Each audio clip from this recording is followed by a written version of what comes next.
Hello everyone and welcome to the brand new season of GLL Wingman. I am Toby, joined by HayZ, and we've got Talha coming in later today as well. And even better yet, we've got 10 games, if you're staying for the entire night with us, of PUBG coming your way today. Exactly. I'm excited for duos. I haven't done much duos casting or even watched much duos, so I'm kind of curious. Did you ever play? Did you ever play? Yes, I did. Not that I enjoyed it, but I did. I tried anyway. But no, I'm curious to see what happens and how things play out, because duos could be different. I'm gonna put it this way: I think you'll be pleasantly surprised. I've had the honor of casting quite a bit of these things before, and honestly, I'm liking it. Especially once we get over to Miramar. Won't be today, but once we get over to Miramar, I don't know why, but there's just something with duos, shorter skirmishes, and all these things that that to me at least really works well on Miramar. Okay. Yeah, good. Again, I'm excited to see what happens. We'll have to see. But before we get there, let's take a quick look at the schedule and see just how it looks like for today. We got EU coming your way just now. There's going to be 5 games for you, and if you like the Tropic Thunder, well, you're in for a good one, because it's going to be all Sanhok for you today. And who knows, HayZ, maybe we get eyes on that new shotgun. Ooh, yeah, obviously there is the update, right? So spicy things can happen. I'm excited to see how that new shotgun plays out. Although, again, there might be some issues. We'll see. We'll see what happens. I don't know. I'm not going to mention it. I might have just actually. Let's not jinx it. Let's not jinx it. We will see. We'll see. What points system on your screens too? You can see here it's duos. Keep in mind, not the normal the squad scenario that some of you might be familiar with, but still point system. I mean, in the pro scene, when we talk squads, it's really kill heavy here. It's extremely kill heavy. So go hunt for those kills, see what you can find for yourself, and happy fracking. Yeah, exactly. I mean, from what I know from duos, it is super sort of kill heavy. You have to like clear your side and all that stuff. So again, bringing that Sanhok. Oh, yeah. That's going to be Sanhok, a full day of Sanhok. When we were discussing it a little before we started the broadcast today, and I was saying one of the things that go against the duos aspect on Sanhok is that you'll have that many more skirmishes, but the fact that they'll be most likely at least that much shorter than what you normally witness in squad games could mean that maybe you'll get to prep yourself better for a potential third party earlier, but maybe there'll also just be more third parties. I don't know. That's what I was going to say, because obviously there's more threats on the map, so it means that there's potentially more enemies coming towards your third party. So it's But talking about teams potentially getting killed, let's take a look at exactly which teams we are dealing with today. Plenty of guys on the lineups. I'm going to be completely honest with you. I see a lot of names here. 99% of them are very creative with their team names. We have one with a lot of Z's in there. And of course, these placements don't really matter right now because everyone's tied at 0. But we do have some familiar names in there, Stella in there. And I'm sure once we get into the game and see the actual players, there will be plenty of guys that we've seen before too. Yeah, exactly. I mean, you've got a lot of teams, as you said, that you kind of recognize, like MYM or Ataxia, the old Ataxia. That name coming back. That rings a bell. Yeah. That's from a while back. I was gonna say, if you've been following PUBG for that long, then you're one of the OGs. That's good. I like it. So it's gonna be good. I mean, and again, Meet Your Magos duo, Rewap 2 duo. I mean, that's just people saying, you know what? Maybe I'm looking for Rewap 1. Maybe they didn't qualify. That's does that make you the better part of your team? It's always fun when we have those scenarios where we have 2, like the duo has been split into 2, and then they play against each other. It's like, is that the ultimate? I mean, you can maybe talk as a player. Is that the ultimate bragging right if you got to kill your teammates in a tournament? I think so. It's that case where you kill them and then you talk to someone on Steam said, "Gotcha." But yeah, I mean, other than that, I mean, it's not. Yeah, it's not that big of a deal. We make more of it than what it might actually be. Yeah. I'm thinking though, Sanhok. We talk about in squad scenarios how stay away from vehicles, they're dangerous, but still we see teams sometimes use them in those really dangerous scenarios. Here, I'm just gonna say it. Don't even consider going anywhere near a vehicle. You think? Because think about it this way: how much space a squad takes up, even though they might be clustered to one compound, that compound could be 2 players now holding that entire thing. Just because teams don't want to commit to it, there is gonna be so many more players in those. I did not expect to see a guy there type areas, and if you're driving vehicles through it on a tuk-tuk or a scooter or whatever you find yourself, you're most likely going to be shot at. I think wasn't the scooter upgraded or buffed somehow? I think. Oh, that makes it extremely viable. Maybe, I'm not sure. Don't quote me on that, but maybe. I think obviously we've seen a lot of the PEL happen and the pro scene happen with the squads and how they use vehicles. You've seen some completely just send it center in a vehicle. Just if it's on like a Southwest Island circle, they cross the bridge and send it center and just hold up in a compound and wait because they. Unfortunately, the circles are kind of predictable in a sense. We're not quite sure if they will be here, though. I'm not 100% confirmed that it's the exact same circle settings that we have in the Pro League. I wouldn't expect it to be just because we're playing duos now, so it's a different format, which might make for some interesting endings. Who knows? Yeah. I'd like to see it actually, because I mean, we've seen so many endings, for different tournaments and stuff like that for Sanhok. So I feel like if we have some different endings, some on the beach, some like, I don't think we've actually in PL. I don't think we've actually had a northwestern island circle. No, but on day one on the first week of NPL, they had 5 out of 6. Well, we know it was 3 out of 4 because they only played 2 games a week. Yeah, that was they got all of them. That's how it worked. Yeah, we didn't get any because they got them all. That's just how it is. Yeah. But it is fun. It is interesting when you get that whole exclusion from water in an area that's already so small. That's what we were talking about for those of you guys who might not understand. That you can start predicting maybe even 2 circles ahead and saying, okay, this circle can only end up going over here. So even though we're kind of on the edge now, let's just stay because it's going to come back to us anyway. Yeah, exactly. And like a lot of teams you'll see, I'm not sure if you see it in the duos just yet, but a lot of teams you see, they take these compounds that are just like below the hill, which means that they have easy access to the hill to third party, any fight that goes on. True. So I'm sure we'll see it here, definitely. There's going to be a lot of third party. There's no way around it. But we'll see. I mean, we were talking about it earlier as well, that you might see teams sharing compounds, like maybe 3 teams just in a compound, shoot each other throughout the whole game. And that could be it, Or shooting once and then be like, well, I guess we're not going to push them, they're not going to push us. Let's just, we'll be teammates until we're forced to leave, and then we'll take it when it comes to that. Yeah, exactly. That's always interesting. And also, I mean, for me, now we saw the point system and how, honestly, extremely kill heavy it is, or kill point heavy it is, or rewarding, I guess you could say. Normally, to me at least, there's a certain, let's not engage anyone because there's a chance we get third-partied. Yeah. So this just be guns blazing, full YOLO, rack up as many points as we can before we get shot in the back. What would be the smart mentality here, you think? I feel like that could work to get to rack up the early points. Then if you go out kind of early, it's not too bad because you've got like 4 or 5 points or whatever to go through that game, and then it's like a pretty average game. It's okay. But I think a lot of the times you'll see teams just kind of play passive until they get the chance to third party. So it's those teams that don't really know the meta and the third party meta that will just start a fight and then they're just like, oh, we're dead. Because there's 2 teams come behind you or whatever. And that's what I'm thinking. If you're that team that wants to engage but you don't, odds are you might have a team coming in from behind you that wants to. Because you're only 2 players now. You really don't, especially on Sanhok where you have so little vision available, you really don't take up that much space. No. So teams could be right next to each other, not like without knowing, because you only have like 2 sets of eyes looking around. You will most likely miss a player running by that one tree down the road or whatever, right? So teams could get like unknowingly close to each other in some of those, especially like mid to late game scenarios. Yeah. I mean, especially with the grass on Sanhok as well. Like, you prone and you just disappear. You just like, you're gone. Where'd he go? Not a whole lot more to I was just shooting at that guy. Where's he gone? Another thing that I'm looking forward to here, and that's only because I've had the pleasure of casting these from not the very beginning, but from quite a while back, and I feel like Wingman and the whole duo setup has kind of been not a direct gateway, but to a certain extent a place that teams that might look to replace a player or might only be 3 and looking for a 4th, they look to and say, because if we have 3 guys that function really well together and we just need that one raw talent, or if we have 2 guys and we need another dude, what is better than picking up 2 guys that they've seen in tournament scenarios, they function as a duo, easy to implement, they play the same style that we like to do. Yeah. I'm looking to see some fresh blood in this tournament that we might not know that well, come in and be like, damn, these guys, they know what's up. Damn. Fragging. Yeah, We've seen it before. Before. Yeah, exactly. I mean, you can kind of like tell who are the good players. Like, I mean, if you, I'm not, do we have a map stream here? I think we should do, right? Possibly. I hope. But if we do, then that is great. Then we can obviously, if you have the map stream put on your second screen, you can obviously see where teams are and how they play.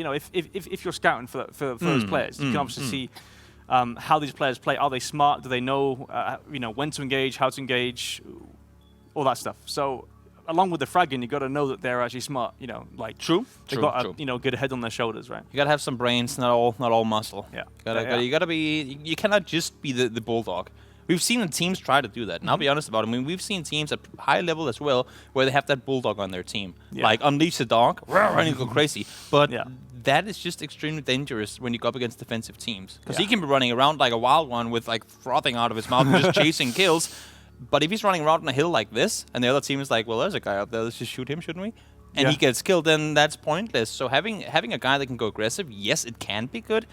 But I think for the most part, you have to be not passive, but you have to be more proactive with the ability to also be aggressive. You shouldn't be aggressive with the, like, sometimes they can tell you to stop being aggressive. Yeah. You got to have that person that has that voice that can just say, come back. Like, just don't peek too far. Don't overextend that way.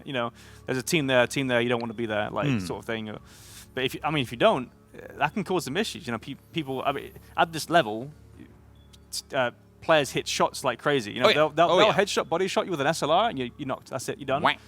Instantly. So you don't want to overextend too much. You don't want to poke your head out, basically. And that goes to show here as well. That's what I'm saying. I'm like talking about how fast you can technically end the fight. Because imagine you being two guys with bolt actions. Not that I think we'll see much of it, but two guys with bolt actions. Tap, tap. Yeah. Team eliminated. On to the next ones. Yeah. I mean, if you just have like the most synchronized duo, like full-on lonely shooter, whatever his name is in that movie, like just on to the next target. If they just both peek at the same time and they both win their duels, it's just one team dead in an instant. And you move on. Yeah, which never happens in squads, really, is it? You don't really see that. And that brings me to the last point here. And before we start the first game, it's so interesting how you can never determine a winner of a game. 1v4 in a squad game. We see it, but we don't see it. Here, it's always at most going to be a 1v2, and that is always doable. Yeah. Literally always.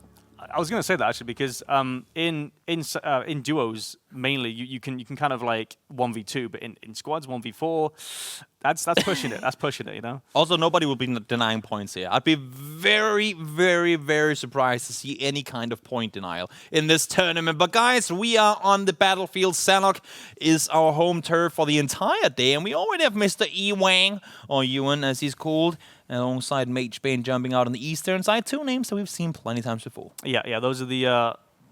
I think usually they're called the Milter Power, right? But it's opposite. It's actually like exactly. Milter Rewop or something. Yeah. So those two have dropped out early. I was going to mention that actually as well because I feel like a lot of teams, like smart players, will just drop out instantly out the plane. And just go wherever's free. I mean, it looks like they're pretty free. Another guy that I'm looking at here, and it's down in the bottom right corner, just southeast of Corey, Silas. I think that's probably the guy with the most highlight-worthy moments. Like he does all his YouTube highlight clips. He's a maniac. Yeah. Like he can hit some insane shots. And when we're talking duo, so you're not relying on having like that full squad mentality alongside with you. If he gets on fire, that's going to be scary. But looking around this list, I mean, there's just so many players. Holy whoop, that's the first good circle. Beamy and Mallman. Shout out to Mallman, a guy that we normally have the pleasure of having alongside us up here in Stockholm. He'll take him to the battlefield instead. Yeah, he's trying his hand again at being a player. I play with him myself. I love that guy. I don't know if that's something that we say. Wait, HayZ, keep talking for us. Keep talking for a while. I need to figure this out. Okay. But with the, I guess with Mallman coming sort of into a sort of a player kind of role in a sense. I mean, he was a part of production. That's what I'm trying to say. Lose my words. Yeah, he was part of production for GLL. Now he's kind of going back into the player role. HayZ, we need to go offline for a second. We'll be back in 10 minutes because somebody forgot to put a delay on the stream. But we'll be back, and we're actually going to continue casting right now because they're going to be back now in 10 minutes. So guys, offline for 10 minutes. We'll be back, but you're not going to miss anything because we're going to continue talking. One eternity later. Battle Royale games. I don't know if we were supposed to promote other games, but they're doing well in sister games, I guess you can say. Yeah. Apocalypse, he has found himself a bike, and we just talked about vehicles, not most likely being used too much. And also another thing, we have not got anyone killed yet. First game is normally the game where everyone gets settled. Oh no, we have 5 teams jumping on top of us. Somehow, they've actually managed to spread out extremely well. Yeah. I mean, would we not have 64 players? Oh, I mean, I think there was from the start. From the start, Oh, there was only okay, 62, okay. so 2 guys disconnected. That's unfortunate. Apocalypse being one of them, because he didn't have a teammate. Oh. But now we're seeing shots coming in. A lot of action up in the... well, that's some long names in the kill feed that we have to keep track of. Yeah.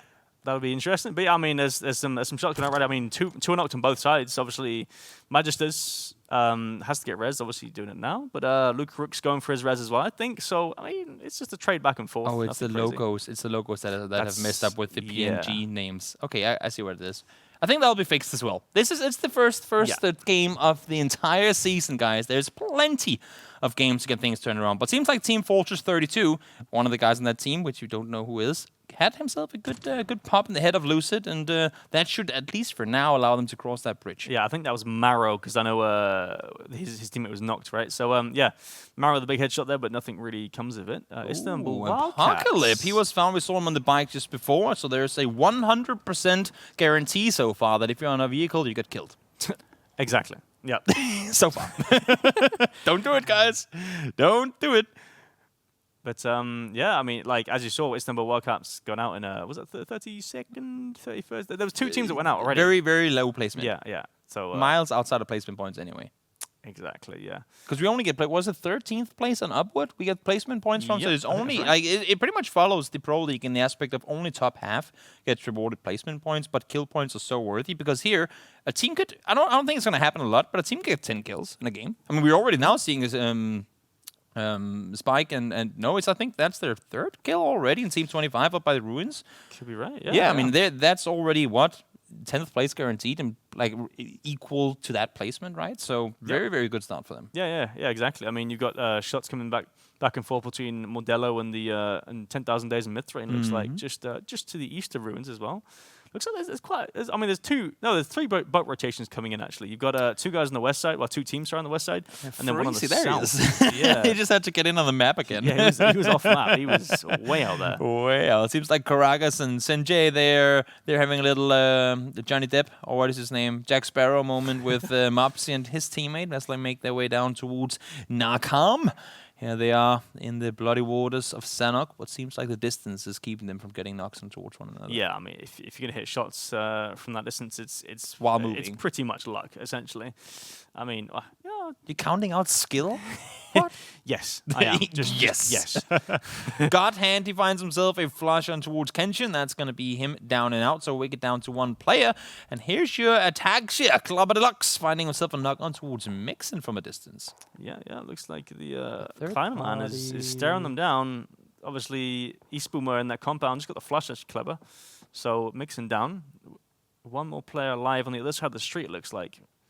We're looking at this from his Kleinman's point of view as he observes the fight happening. Yeah, they heard the engagement from afar, but I don't think they want to overcommit too much because as you can see on your map, they got Moment and Beamy in the compound right next door, and they might be willing to do a little run up if they realize that they got 2 opponents nearby that are looking elsewhere. Yeah, exactly. I mean, third pipe potential is so strong here, but I mean, obviously, you see the second shift here. It's the river. The river is bounce back. Go right east. Go east.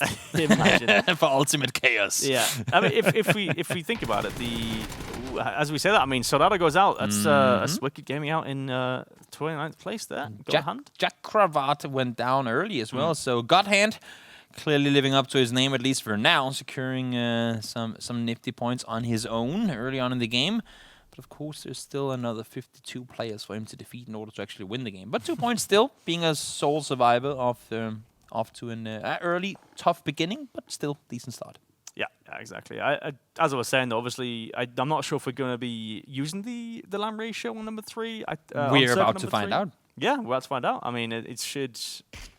Is it? No, yeah, okay. So we got like 16 seconds till it actually starts moving anyway. So we got a few minutes. It's fine. One thing that is interesting here to me, and speaking of aggression and all that stuff, in when you're talking duos, is normally if you're 4 guys live in a squad and you lose a player, you're still 3. You can make some moves here and there. See picks and spots up towards one of the guys in top, gets a headshot in there. But what I want to say with it is, if you lose a player here, you're down to 1 guy. I mean, then all of a sudden you're putting, that's 50% of your firepower out the window, and that 1 guy is now all on his own. And does that force you into snaking mode immediately, or can you still try and make plays? Because, as we said, 1v2s are possible. That's quite tragic. I mean, we've seen a lot of the snaking plays in the pro squads and stuff like that. But I think in here you actually have a chance, which is quite fun. I think that makes it a lot of fun. But as you can see, Bankai getting knocked, nail up.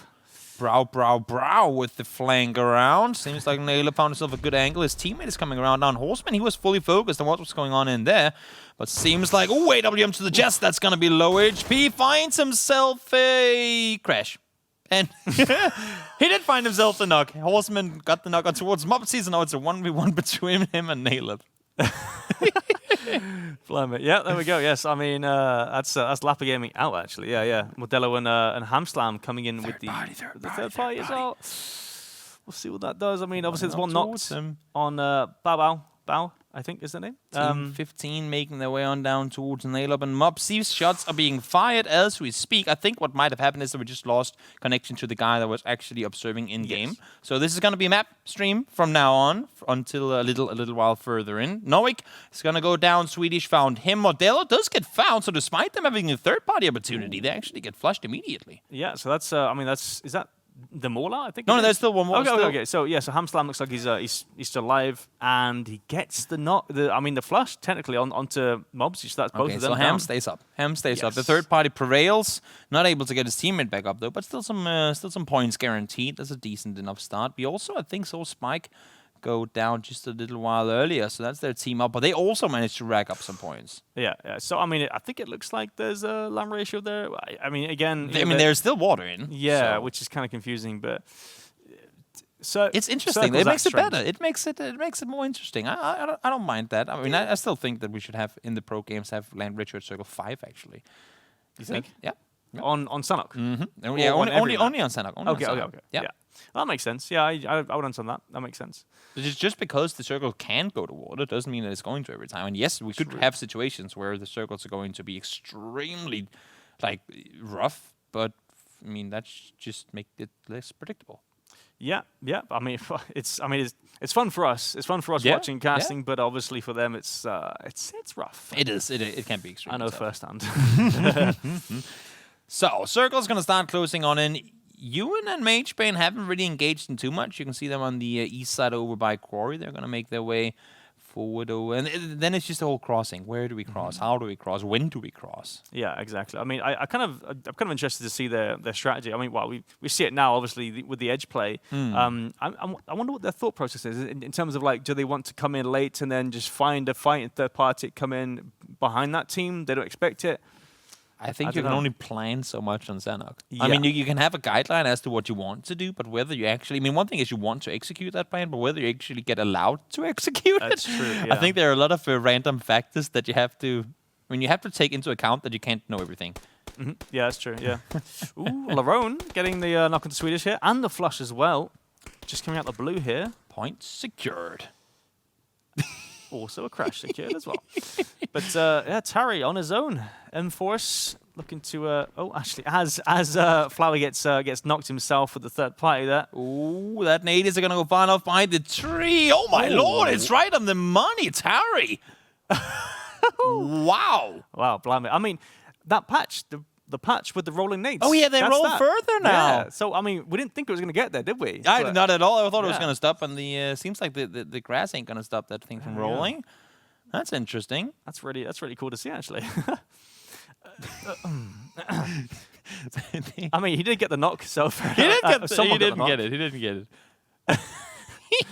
This is hilarious. Yesterday in the life of casting on the first day of a new patch. Yeah, it's great. Ivers and the gang, they're coming on the northern side, and they clearly know that there are opponents in the nearby area. They have to either figure, do we want to make our way through the chaos or try and bounce to underneath? The thing is, over in Painan, they're also hearing shots, so you can't really just go in between. No, yeah, exactly. I think what they're going to try and do is probably just try and third party this fight further towards the southwest.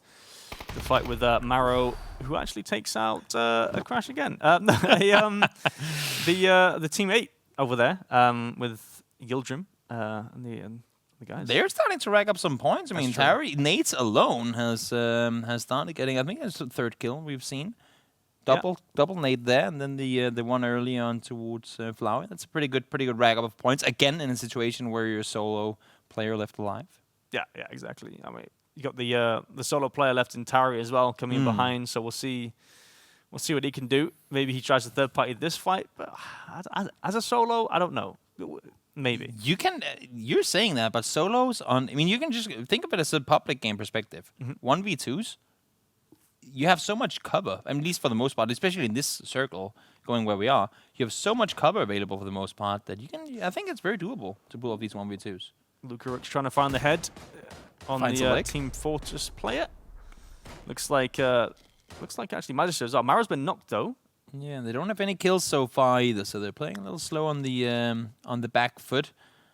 But again, they might be valuing those late game placement points higher than the potential. And also, they were on the wrong shift of the circle a couple of times, so I just think they're not stressing, trying to make a full speed forward move in. Yeah, exactly. I mean, they have the potential to actually clean up this fight because I mean, there's no one around them at all except for maybe 50 Saint and his teammate in Painan. There's no one really to third party that. So it's just two solo players. It could get confusing when another player pops up somewhere. But apart from that, I mean, they're pretty free to push this fight. Team Greece, we got one player on his feet. His teammate got taken down just before. Sege Beast finds one, but not going to happen. It's going to be Sparking staying alive. Silas was knocked, and I think with phase 4 connecting now, it's going to be a Riparoni for him. He's going to go down, but 3 kills again already. Sparking is going to keep on running, and right down to Molman they're going. Yeah, that's chunk in that circle. Obviously, Molman's he should be staying right at him. Yeah, there we go. That's Sparking down and out. Molman with the kill there. They're going to move in themselves, though.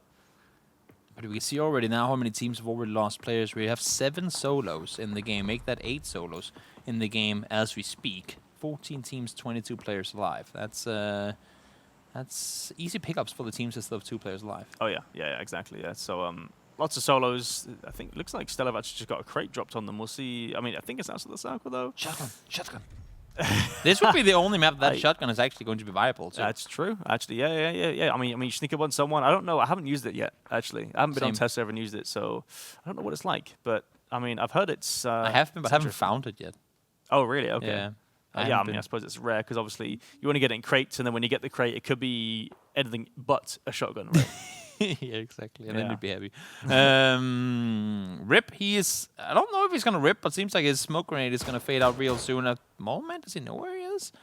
I don't think he does. He was shooting on this side of the road. He's according to the minimap, Rip is on the other side of the road, so no Moment does indeed not know where his opponent is. Yeah, exactly. I think he's assumed that he's got to the shack after the smoke there, so just going to leave him there. Shotgun? Shotgun? Come on. Is it going to happen? Are we going to see this shotgun? Gross. That's honestly, map considered, not exactly the worst pickup. Yeah, exactly. It's a super good close range gun. I mean, again, I don't know what the shotgun's like. Maybe it's better. I think it kills people at a short distance. But then again, all other weapons do too. Jaggy though, taking down 50 Saint in Painan. The last one survived Painan coming out. We'll see if you can actually make it into the next circle. Lukaruk Snivers are circling. Had the guys in the minimap in Team 26 further down. They were the last ones to cross, and seems like they got over and out of Painan alive too. But now they are starting to take fire on Gargi here, making his way further forward. But he knows that the back to Lucid guys are up the hill. Yeah, pretty sure he spotted them. So he's going to make a dash for the low ground here to try and get in. Also knowing there's only 15 players alive, this is when you start saying, good, now we have got to be within like somewhat of a placement point reach, right? Yes. We are only 9 teams alive, so every single placement now, whether you get the kill or not, is potentially you racking up more points. Yeah, exactly. Back to Lucy's on three kills so far as well. So I mean, that's they're getting solid points this game already. Teams are pushing up for Painan. Looks like they don't have anyone around them really, unfortunately. So no fights for us to see.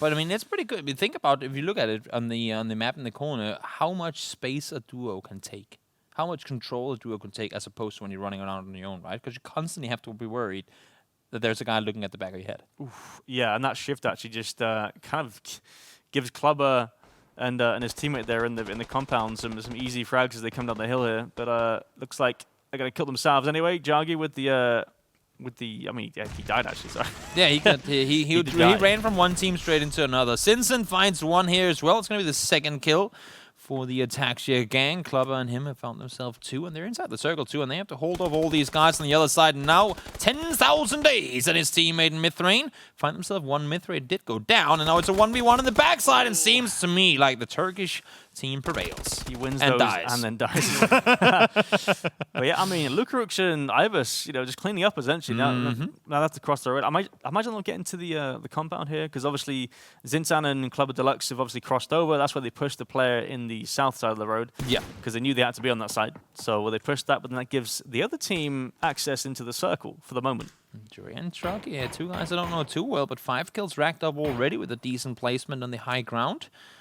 They can stay up here for a while, and you can see Beam and Molman. They're trying to make their way up towards him, but they're not letting him have it easy. That's a spicy headshot right there from Jure.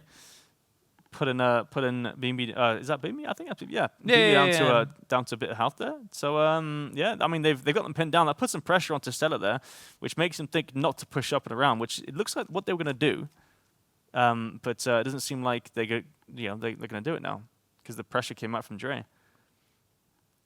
I don't think they can do anything but stay up here, though. That's the issue, right? Because as much as they can say, haha, you can't get to us, they can just stay down and say, well, now you can't get down to us either. So it's all going to be about that next ship, who we'll see in just a couple of seconds. Exactly, yeah. Also, Terry alive. I mean, Terry was throwing nades 10 minutes ago, and still soloing on the west side. Yeah, I think he was like one of the first solos, wasn't it? I'm pretty sure. I mean, at least earlier than what we've seen for anyone else that's still alive. Yeah, exactly. I mean, he's had quite a few shifts, I think, on his side. So true. He's been allowed to stay alive because there's been no engagements or third parties coming his way. And look at this shift for Ivax and Lugarux. They're actually getting to stay inside the compound, and I think Sinsen and Clubber might be better off changing their focus to what goes on south of them, rather than try and hold a team that essentially doesn't really have to go anywhere. Yeah, exactly, 100%. I mean, there's no point in focusing on those guys unless you get a knock, which he just did.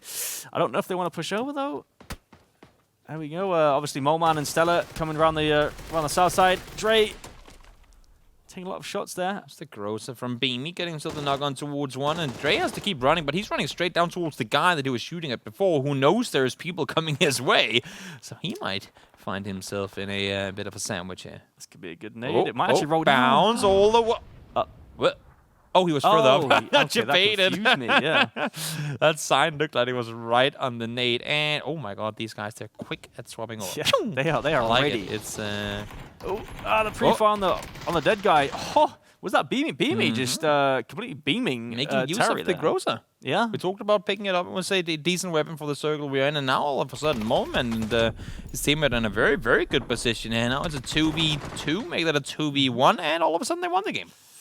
Yeah, GG, there we go. Stella, 3 kills, though. I mean, yeah, they pushed in. Yeah, I'm surprised that Zinsan and his teammate, I think was Clubber, pushed over the road. Yeah. They pushed over the road and then just got flushed out. I think they wanted the compound to themselves somehow, which obviously didn't really pan out the way they wanted it to. But looking at the list here, Lugarux 5 kills, so that's a 6-kill game with placements added to it as well. Decent performance. Trunky with 4 in there. Honor, I saw with 4 kills as well, so decent performance from a lot of guys from the side. Not bad at all, not bad. Yeah, I mean that's a solid game from most of those guys on the top there. Yeah, for sure. Good. And it's really tricky. I mean, it's gonna be a 13-point game for Molman and Beamy off of their win. 10, which obviously is a good start, but I think even for I know Molman, I think he wants to get more kills. They got the circles, and I think in that situation it's just, but we're still inside the circle, so why would we leave and go anywhere? Especially on Sanhok. No, I mean you don't want to sort of overextend too much, right? So I mean, if you got if you got sort of a good spot, you just pick off some people maybe, or put some pressure on other teams just to make sure they don't push around towards your side, but. Yeah. Interesting game, tough shift, like that first circle 2, hard down to the southern side. And then we kind of had the circle 2 going, are we going back to the eastern island? Yeah, it was like a river straight to the middle. Exactly. Teams didn't really know what was up, but in the end it was It was the southern one, and then the whole hard shifting back up towards that road. I was sure that the guys in the combo would have to win the game, like one of the two teams, but they kind of just killed, like they just stumbled over each other, and then the guys on the backside got to clear it all in the meantime. Yeah, exactly. I mean, I think what they did was push from the south side back over to the north, where obviously the majority of the circle isn't at. But for some, I guess they just felt confident they were just going to win it, so they just pushed over. I mean, they got the first stock. I think he was rezzed before. Yeah. So once they got there, he was already rezzed, already healed up, and then it was a fair 2v2 essentially. Goes to proof you cannot take any of these guys for granted. There are some heavy hitters out there. But guys, that was game number 1. We're going to take a short break. We'll be right back with game number 2.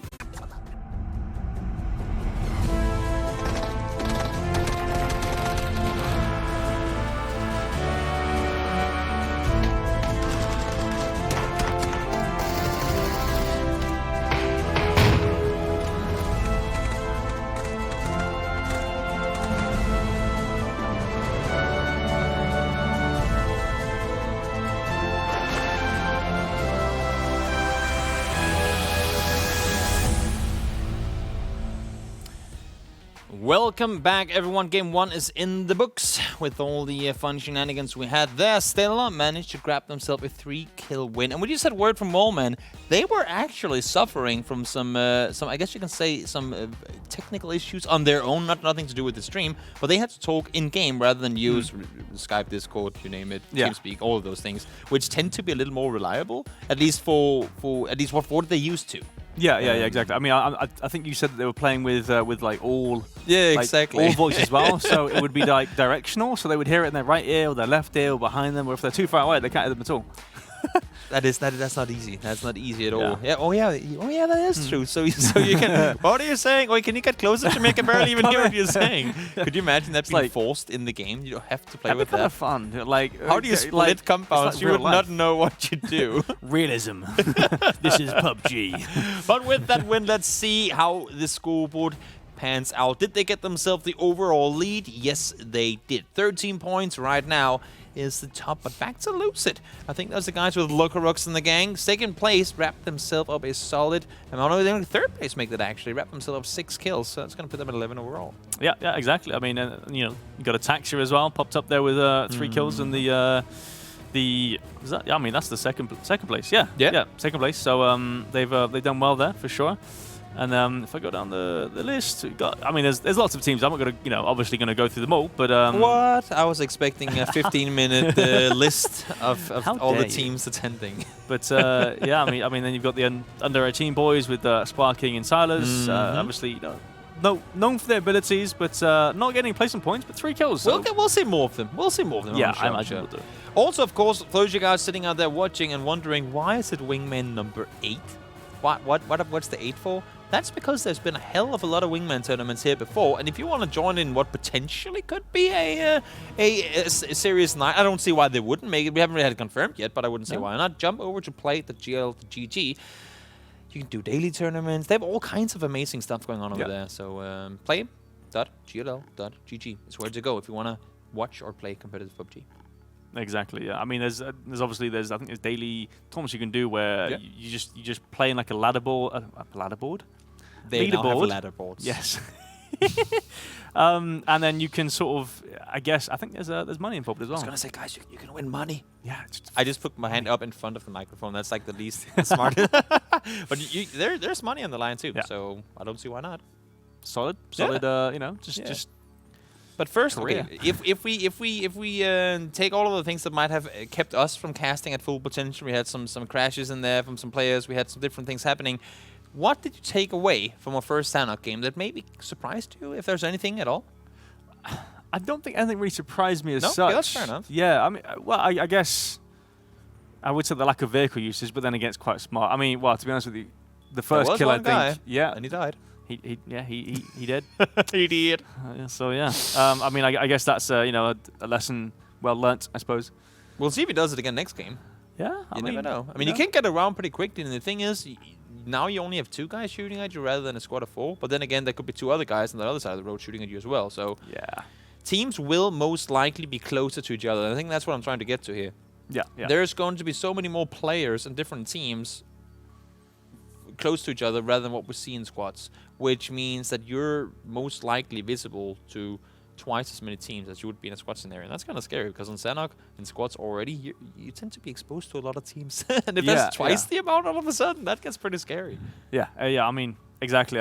As you were saying, like it's so hard to get anything going in, even in squads. But when you've got double the amount of players, well, not players, teams on the map. Yeah. There's even more threats. It makes things a lot harder, possibly a lot more random in a sense. Yeah. I mean, at least you don't have that much control. Yes, I think you can say exactly, so. It's random in the aspect that, I mean, of course, it's not random because everyone does what they do, but it's very hard to predict what's going to happen with the action that you decide to take. Which is also what I thought was going to keep people kind of on their back foot a little, but we saw a lot of aggressive plays. I mean, a lot of third-party rush-ups towards opponents where they might not even know if there's a fourth team running right behind them. Yeah. I mean, I think we've seen a few solo players already trying to push their luck in terms of a third party, or trying to actually push a team of two. I don't think it worked out too much this game, but maybe the next ones. It's the first game of the tournament. There's plenty more games to come, and game number 2 is starting as we speak. Western playing this time around, and actually I think Western to such an extent that some of those Eastern teams you saw before, I think it was Ewan and Magebane going up towards Camp Bravo, they might have to go elsewhere. Yeah, exactly. I mean, when you go to like squads or something like that, where there's only 16 teams, there's usually like a fair amount that's free, especially on Erangel or Miramar. Yeah. Here, not so much. But I would say right now the playing path doesn't really matter for squads. But in this, I think it does matter. It does. Quite a fair amount. I feel like if you've ever played Face It or whatever, you kind of know that if you don't really have a set drop. You just kind of drop wherever's free. Adapt. Yeah, exactly. So I think that's mostly what they're doing at the moment. For sure. And I think and that's what keeps me so surprised that we never seen engagement, or haven't at least yet, in neither Bootcamp or Ruins or Paradise. 3 teams have those 3 areas, and those are 3 areas that I would have thought would have been fought for to much more of an extent than one of this now. And hey, we got logos in the game. Would you look at that? Thank you, Mr. X. A great observer out back, making sure that it all is running as smooth as butter. It's like a smiley thinking emoji like that. That's cool. It's like happy, but also kind of conservative. And Spike already, right off the bat, pew, pew, pew. That's the bold action sound, by the way. Getting himself first killed. Yeah, that's how it sounds. Yeah, I'm not even sure what that is actually. Is it? He's down by just northwest or just straight north of Hainan. Oh yeah, okay, yeah, of course, yeah, That's actually Apocalypse losing a teammate early game again. Last game, I don't think his teammate even connected to the game, so that's unfortunate to be in that situation. And it seems like Tauri, great nade throws last game, but in a bit of a tough situation here. As I say that, though, gets the first dog, gets a double. Okay, I take my words back.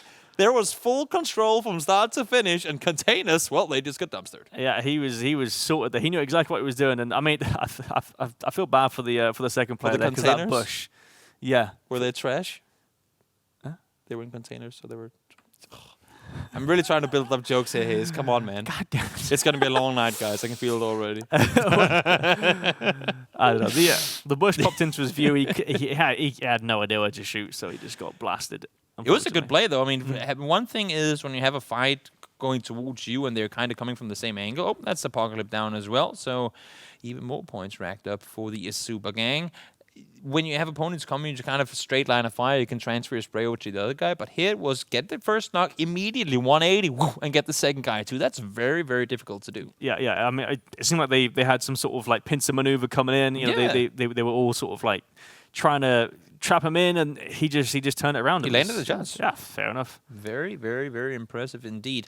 And now Circle, these ones are entertaining because as much as we say, oh, well, the center that has to be on land, sure it is, but this is a 3-way pie.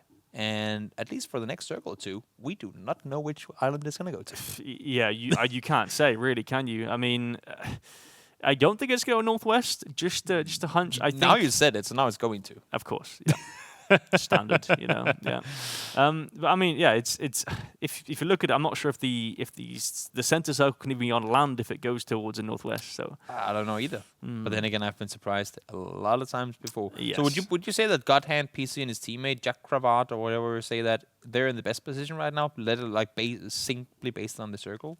I'd say so. Them and also Zinsang and Club Deluxe down on the in Painan. Painan. That's a very solid spot to be. You can sort of cross over pretty easily. There's also lots of cover as well if you get stuck. So it's a matter of securing those crossings. Whether it's a bridge, whether it's the city is even better because the crossing is faster. And same thing on the northern side. So you have cover immediately when you get to the other side. Whereas some of those bridges, you're still on a road when you get to the other side, and that doesn't exactly mean that you're safe just because you crossed. Yeah, exactly. You can't really.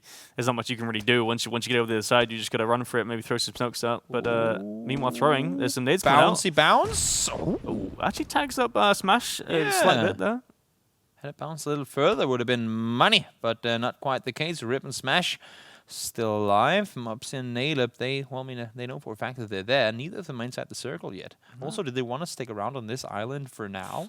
They might have to, just because none of them have time to rotate before the circle's going to be on them anyway. Yeah, exactly. I think they'll just kind of probably just create a stalemate with the BLZ guys.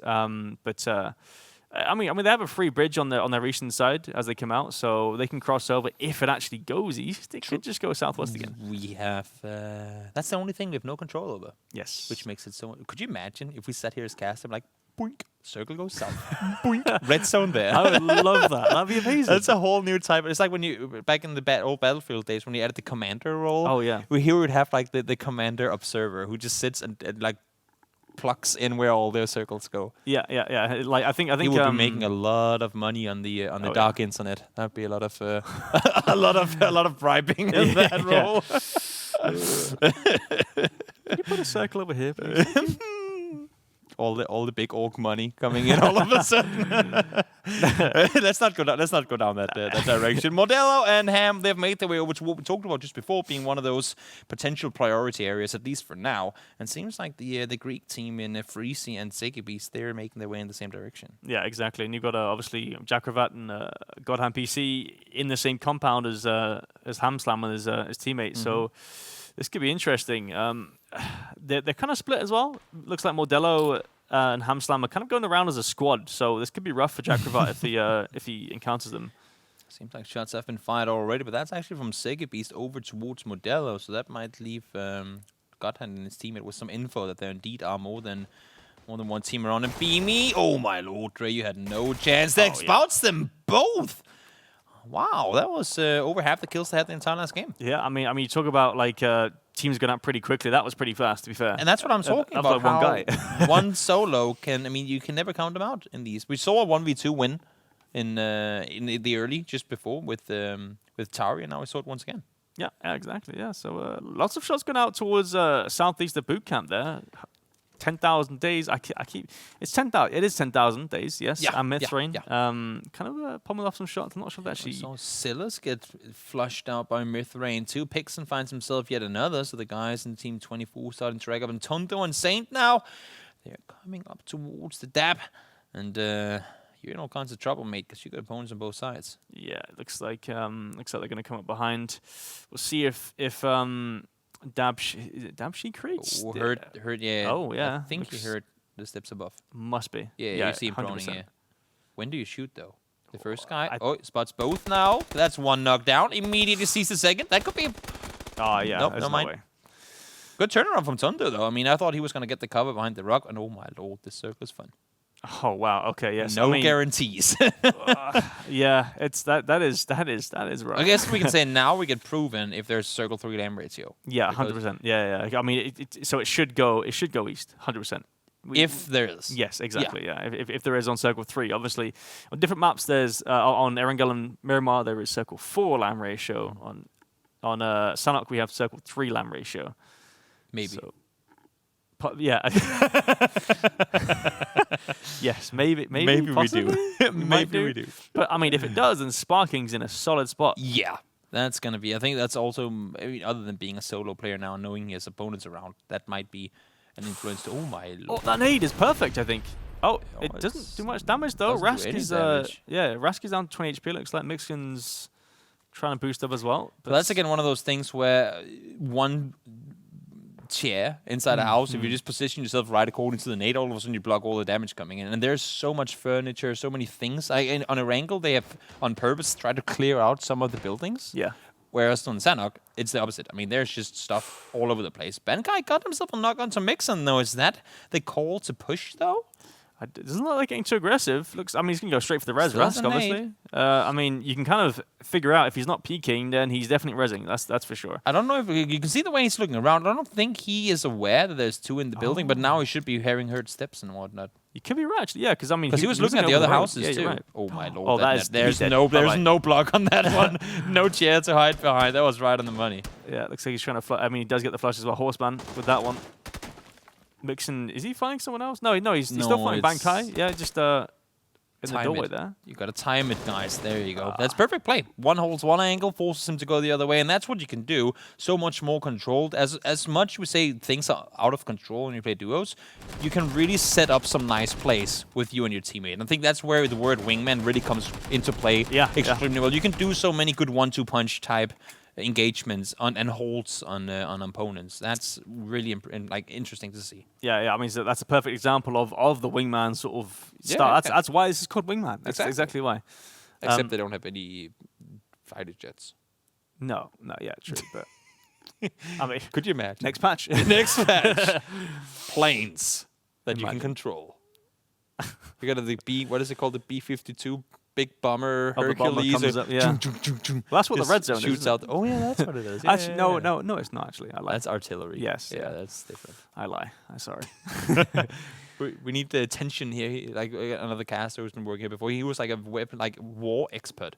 Like knows all about the weapons in real life. So he was like, oh, the gun doesn't sound like that in real life. But he actually had something to back it up. Now let's see Naleb. Naleb has found Smash, and you can see, oh my lord, Smash just turns around on him.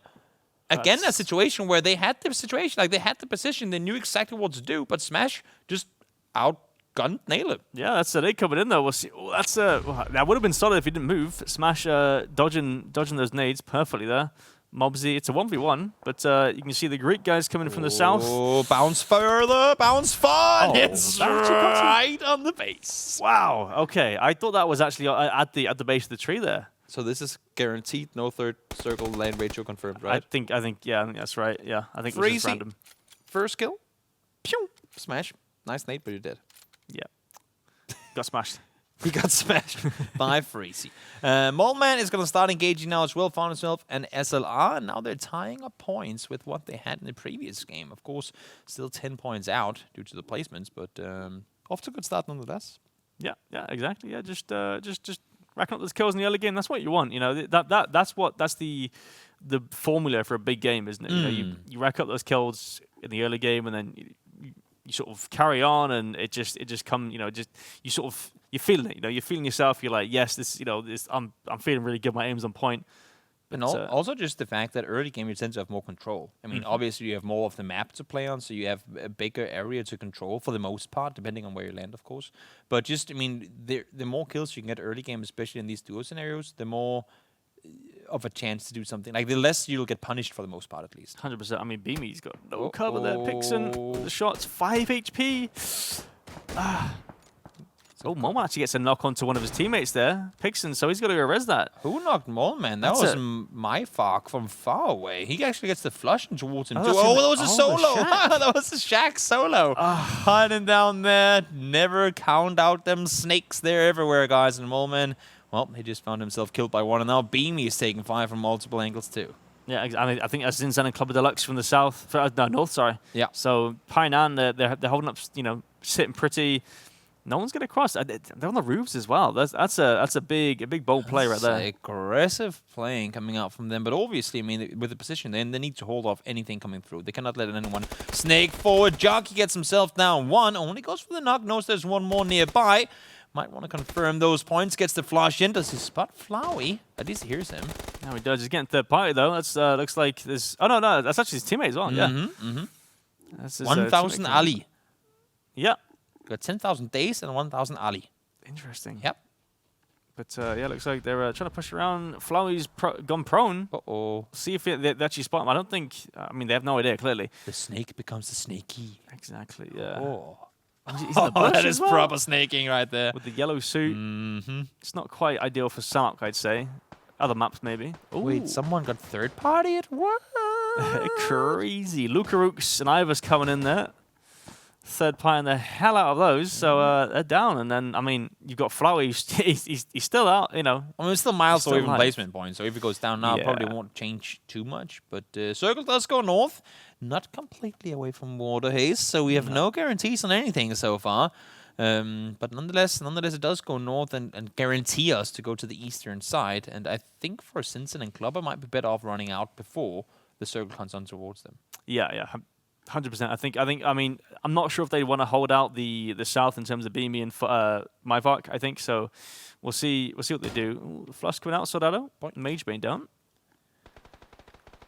Ewan and him are both gonna get themselves eliminated. They were late to the push across. You can see once they tried to cross, Sinjay, his teammate, and the guys further down south were indeed there to hold them. And I think that's what a lot of the teams are gonna go for. Those bridge camp, not necessarily on the bridge, but just gatekeep kills where you don't really have to move a lot, and you can line up shots just like we see right here. Flowey lines up default, and he goes back to the lobby. Yeah, that's unfortunate. They're just running around, having no idea who's close to him. Flowey shoots from the back.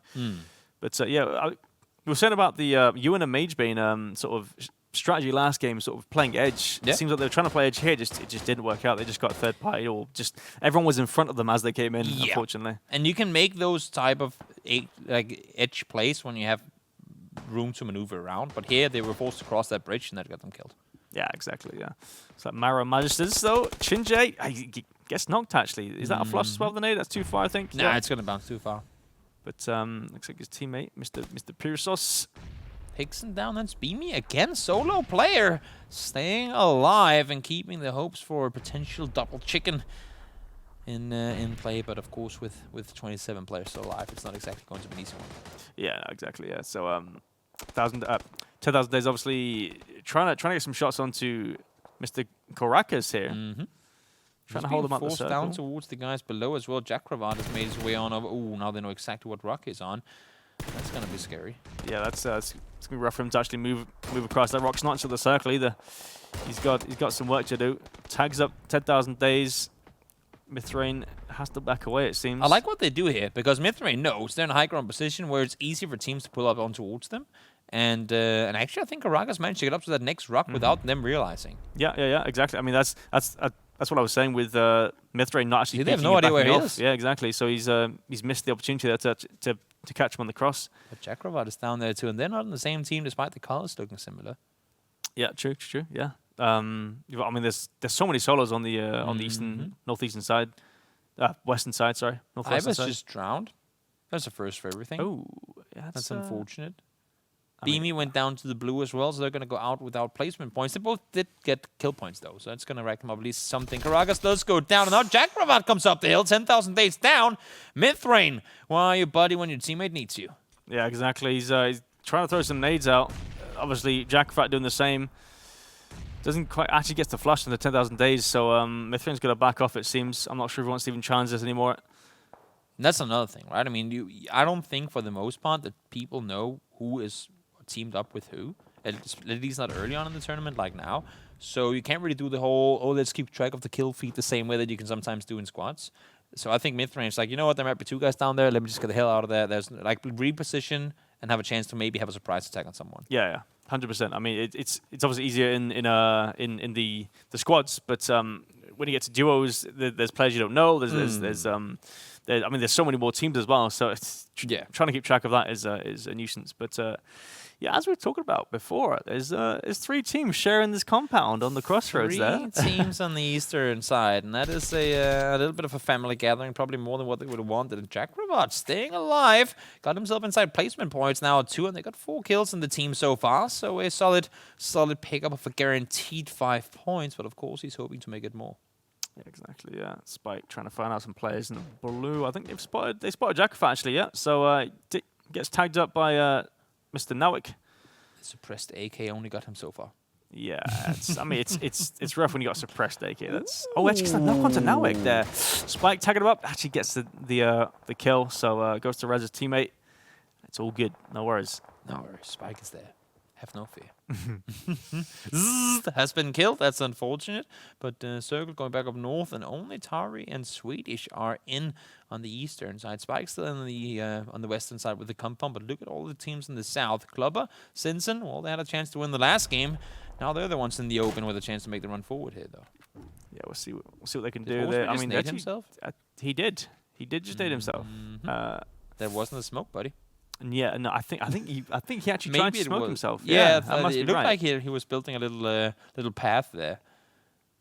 but the nade didn't help. I've had that before, so I feel his pain for sure. But yeah, that's unfortunate. Meister up on the northern side, Sparking also. I mean, we talked about Sparking staying on the eastern side, expecting the Circle to go there. He's been alive for a while as a solo player. Silas went down real early in the game, so we'll see what more he can make of it. Yeah, I mean, he gets 2 extra points in terms of placement there, so Circle really helping him out. That's because I knocked onto Tari. That was the solo player of the last game, wasn't it? Yeah. So we'll see if maybe his teammate can do the same. Can he get the res Swedish? I'm not sure. But Sparking. Oh, that's insane! Wow, reaction plays, and that's what you have to be. That's the hard thing you talked about. When you get some kills early, you kind of get going, get warm, feel good. You need to be on your tippy toes all the time. You have to expect people behind every rock when you play these Salah games, especially like more so in duo than anything else. Really, really difficult terrain to maneuver around in, and that reaction right there, very, very, very impressive to see. Yeah, spray coming in Swedish. He can't get his teammate rezzed up actually, so he's the solo now. Looks like there's someone outside of his building. That's Rakes. He's gonna sit in the corner actually. He's gonna wait. He's gonna play passive. Is he actually inside the building? Yeah. No, he's outside. Oh, on the little pot there. Sneaky snake. Does get the kill onto his teammate though, so he was no help there at all. No retaliation at all from Reichs in that situation. You'd think that once he starts opening fire down south, that he would utilize that to make the run in towards him, but he decides to play it passive. We have only got solos left, other than Naik and Spike. Oh, wow. Yeah, you're right. And Sparking actually gets the kill onto Swedish. Fark onto Clubber Deluxe there. So, and then Reichs up the fuck. So lots of different solos going down already. Still 3 more. And then obviously Isuba on the southwestern side. So he's Sparking 40 bullets left in his bolt action. I'm not sure he's going to need that many, but we'll see how long he can stay up for. 5 players alive. And this is a situation where how the hell do you keep track of who's duos, who's solos? Because I don't think any of them know at this point. No, I'm sure no one really knows. Maybe Mithrain's been keeping track of the Isuba guys on the southwestern side, but apart from that, I highly doubt it. It's not going to be easy to make that call. Sparking, of course, shooting. He knows that you cannot just play passive all the time with 5 players alive in this type circle. If you sit still for too long, other people might spot you. A bit of a whiff. Thought he was going to transfer over to that next rock, but led him a bit too far. Yeah, that was a big bait from Reichs there. But takedowns from the Blue. Both of them are actually Reichs. Reichs got to move as well, it seems. Oh, third body. Yeah, Blue takes him down. So Mithrain, though, coming in with the third party. Sparking is tagged up, but so is Mithrain. And he returns on him. The Blue is the damage dealer, and Spike is going to be the one to get the finishing kills. Some interesting end games we have had here with multiple teams trying to engage one another, and then bing, bang, boom, all the teams are eliminated, and we stand with 1 winner. But it's going to be Spike, and now they had to compound for a while. They played it well, even when teams came pushing towards them. But Sparking gets second place off of them having a tough start up just in the southeastern side of boot camp, where Silas went down early. Yeah, I mean that's solid, honestly. Like, I mean, you have 5 kills, and then plus you've got 6 points. 11 points on that just from being solo from pretty early into the game. That's solid. That's good. Ain't gonna be complaining about that, that's for sure. We see some highlights here. EMEA, that's really early on in the game. Nice double. And we have momentary also. Just solo performances. Unleash the Hound, as we said before. I mean, you can rack up kills extremely fast if you can do this and then reset and get into the next fight. Yeah, exactly. I mean, it's if you just come in as a solo as well, coming in trying to fight two players at once, it doesn't really bode well. But lots of nades this game, actually. I was gonna say, nades as well. They are, of course, I mean, we all know nade mid and all that good stuff. And now they can go even further, apparently. This from Jim Jacquard, forced up the hill, gets himself even more kills with it too. I mean, it's just as I said, solo performances, and overall, from the very... Then we know they played qualifiers to get to where they are now. But from the very get-go, these guys are out. I mean, they're out for it. They want to get a piece of that 20K prize pool. Oh, yeah. I mean, they're working for it as well. You know, they're just they're out there trying to get that bread, you know? And it's impressive to see. I mean, also, I talked about the whole bridge camping or staying by the river if you're on the correct side or the side that the water gets shifted to.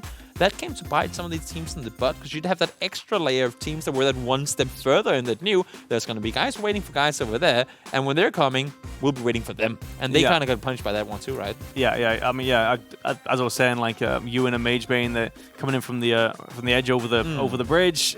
They get caught out because I think there was like 2 teams on the other side of them as well. So it can work.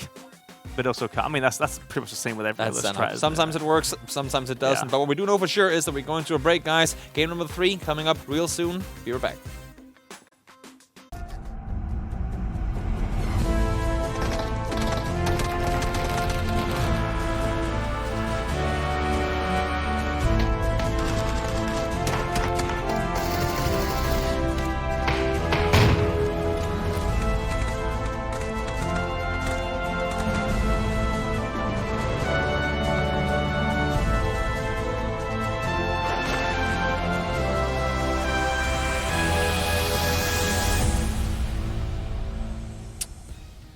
The chaos continues, and we're back for game 3, coming your way in just a short moment. But let's just really quickly sum up that second game there.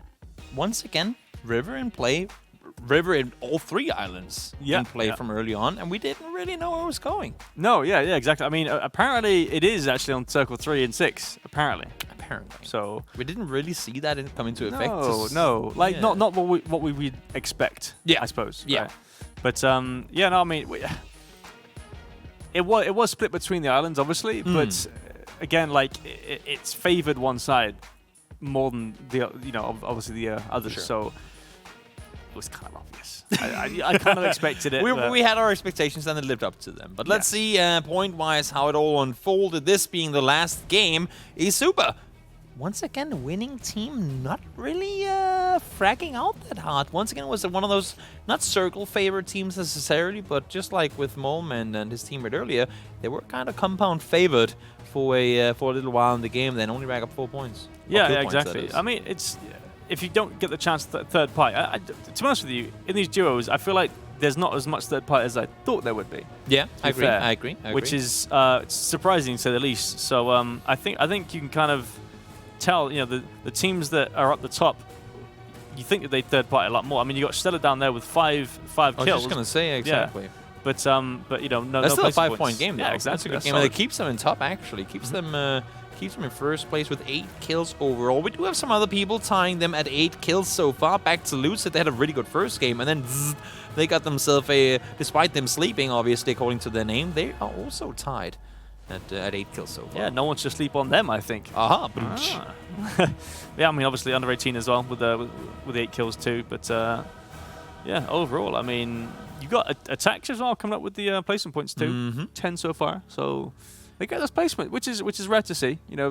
Consistent placements in Sanhok, especially. Yeah, unless if you got those circle gods shining a light on towards you, then for the most part it is indeed tricky to be able to claim that. But we are back, game number 3 coming your way. And if you're thinking, oh, it's only 5 games, I wanted to watch even more PUBG, well, you know what, you're in for a good one, because we're doing all night long PUBG for you. It's going to be NA and South America. I always want to say South Africa, but NA and South America are going to be coming your way later. So there's going to be PUBG all night for those of you guys who want to stay up late.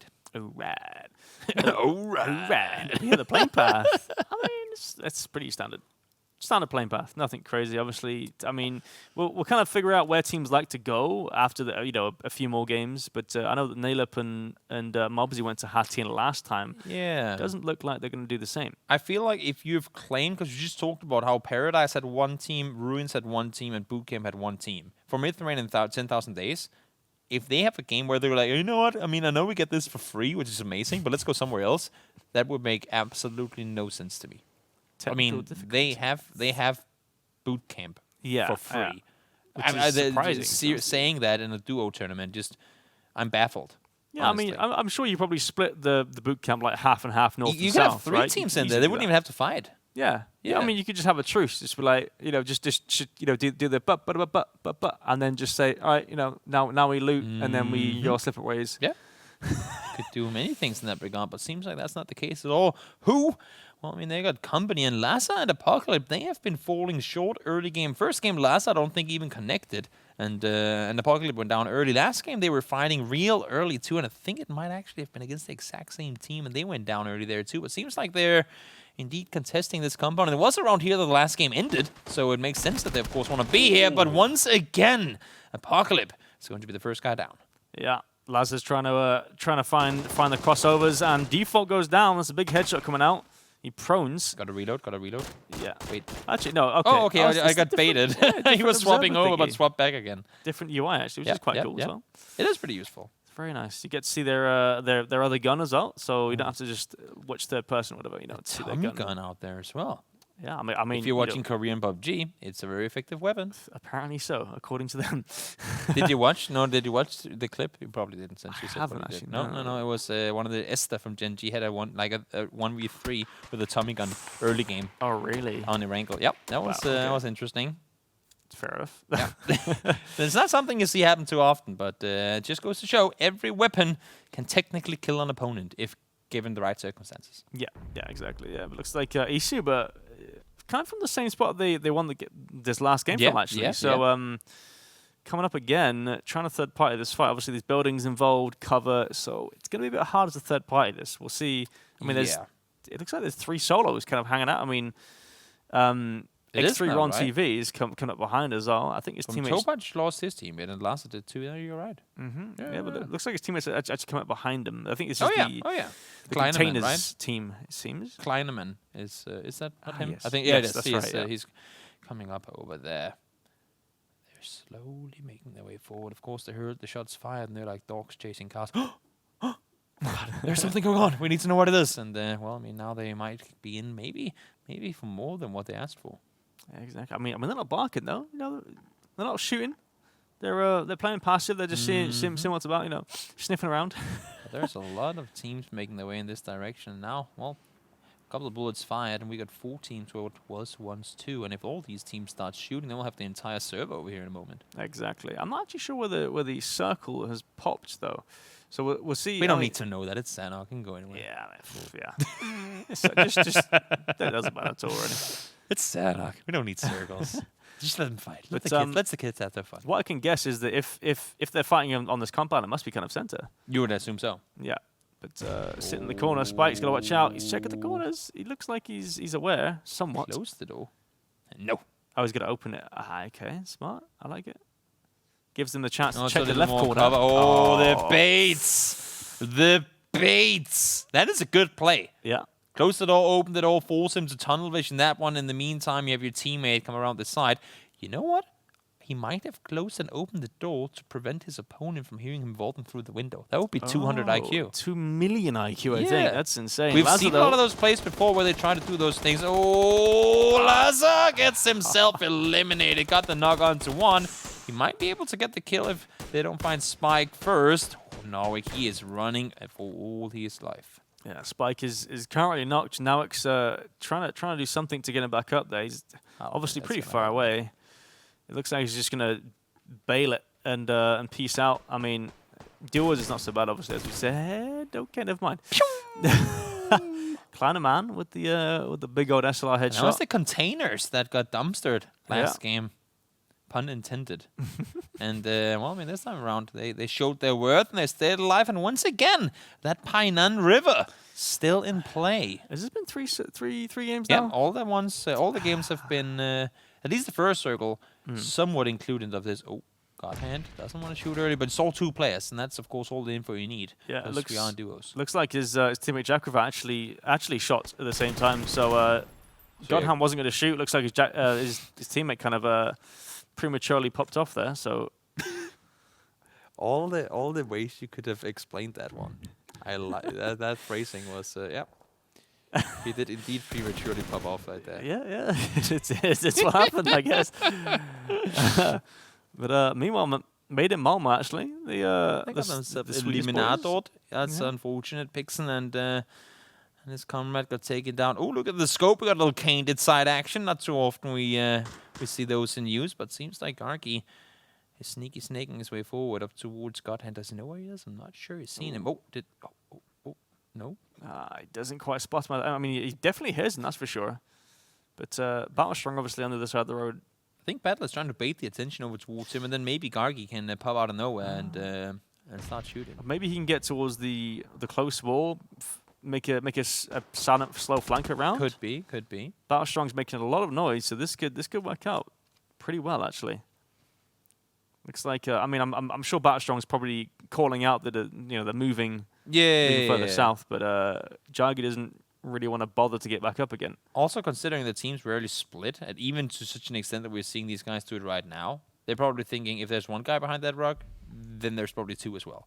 Yeah, so they don't even care to try and find the second guy, because once they've seen one, they expect they know where both of them are. Yeah, exactly. But tank in the blue now, it's not too much of an issue. I'm wondering if he knows that he's using Candid side. Oh, that's a shift. We're going over across, and there's a lot of people that have to figure out a way to make that river cross there. Yeah, it's gonna be rough. Obviously, nail up and co Mobsy, I think, on the southwest side. You're gonna take a boat. Looks like. Yeah, I would assume so. We'll see what the Greek Freezy and Tsiki Beast try to do with that. If they spot them, that could be an issue. That could be scary. It's going to remind us of the whole ENS and reciprocity engagements that go on all the time down in the southern side there. We'll see if the pirates coming ashore will be the victors of that, or if the guys over on the other side will win it. But it seems to me like Nailub and Mopsy, if they move around now, they should be able to get across quite safely. Yeah. And we also spot the Manachi Todondo with the Godhand PC nearly gets. How is he still alive? Wow, okay. This nade could be good though. It might be too far, actually. Sound effects. Well, the game don't provide them, so... Yeah, you got to do something towards it, right? Jackrabat, though, pushing up the hill, seeing what he can find. Todundo's backing off, though. Smart move. I like that. Get the knock, reposition, get yourself that surprise angle.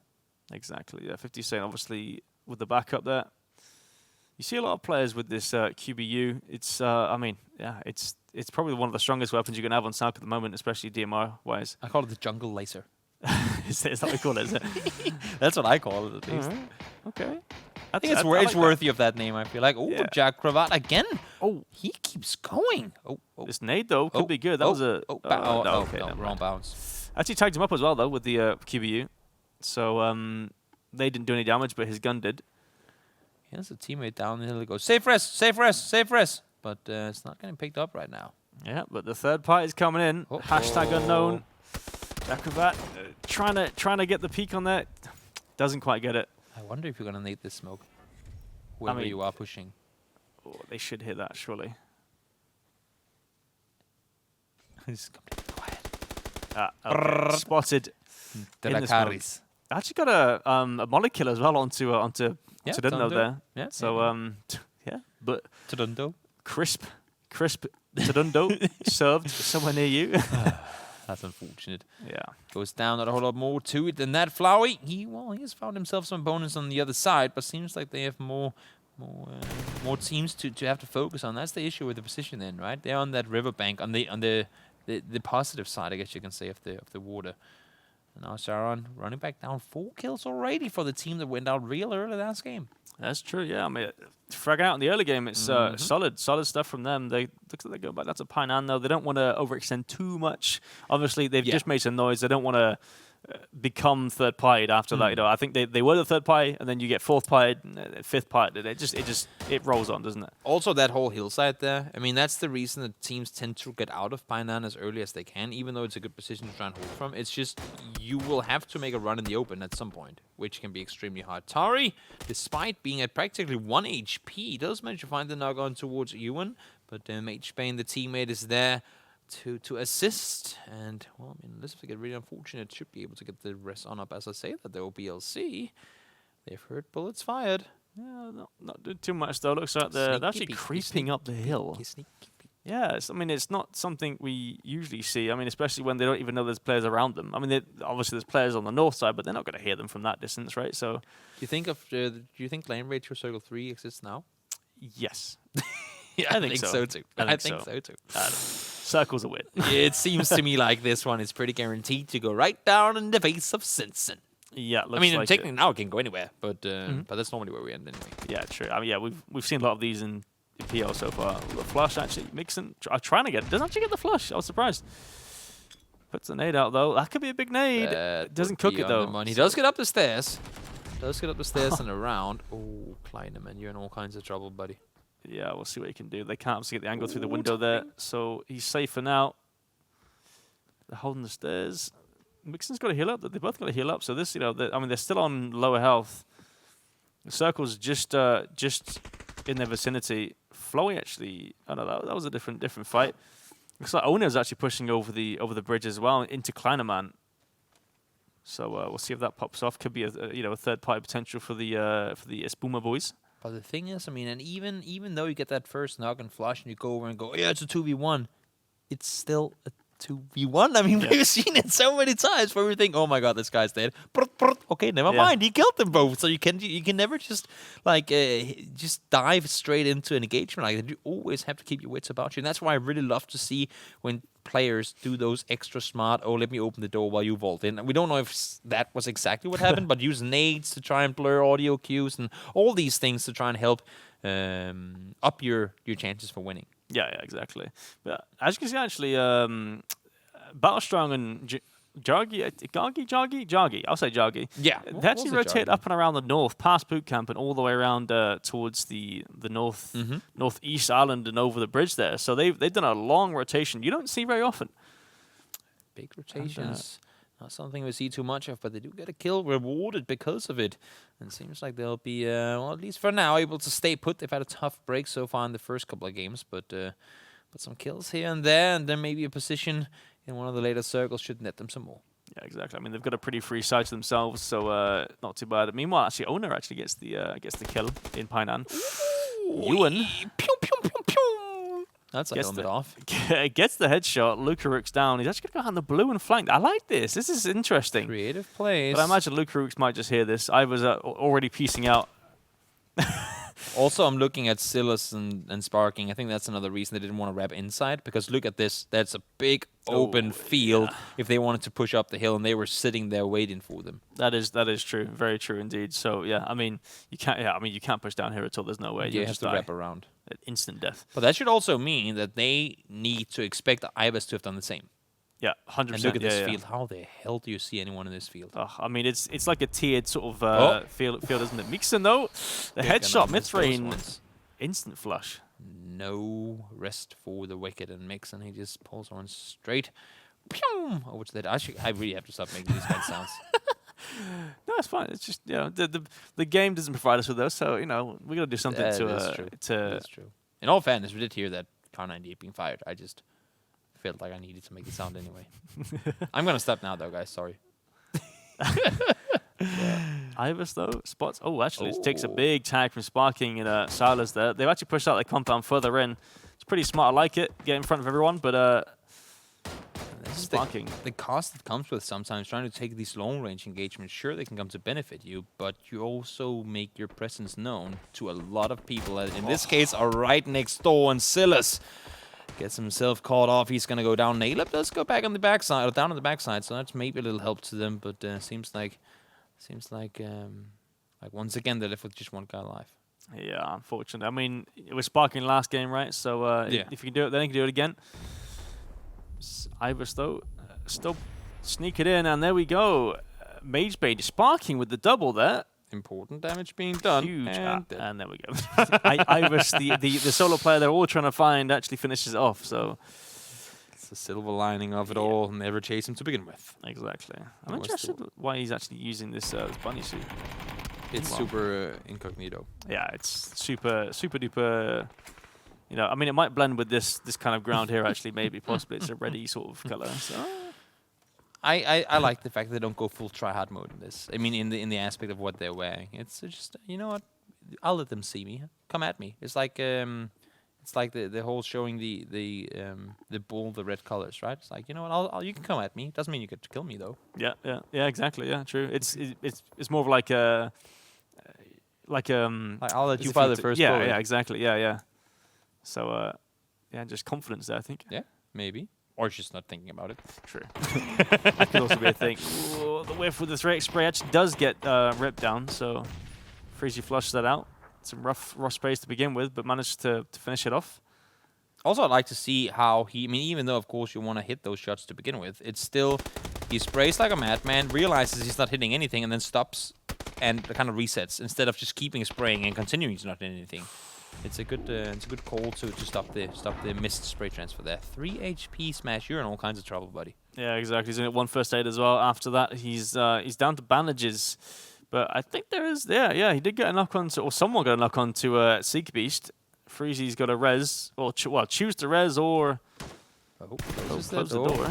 I like it. Well, there's no teammate to help him out, though. 75 HP, he's already at a disadvantage. He has to pull up one of those 1-1 when hero plays. Does get the knock on the first one and barely taking it. Did free... Actually flushes. Yeah, so he flushes and then actually gets the tag onto Freeze as well. Yeah, okay, so I first thought it was Freezy who flushed his teammate. And I was like, wait, what just happened? But it was him who secured the point. That makes so much more sense. Yeah. Now he's actually, I think he's hiding behind that little spot there. Is he actually inside? He's inside the bit. So, I mean, he's obviously realized that he's pushed around. But, yeah, third party coming there from the north. They're just sitting at a distance waiting. I think they know at some point somebody will have to leave this compound, and we will most likely be able to shoot at whoever does. Yeah, exactly. So it's just a matter of time before Freezy or Smash both die. I think it's, they're just trying to get some points. We have 1 point. In the meantime, while all this has been going on, we have made it down to just 8 teams. So there's actually quite a placement point pile to get wrapped up here. Smash does find one. I don't know if he has any more first aid. It's not going to matter either, because Cesarius does find him with the SKS, so that's going to be their 3rd kill, and the top 6 guaranteed. Solid stuff. That's 4 points already with placement. And 3 as well.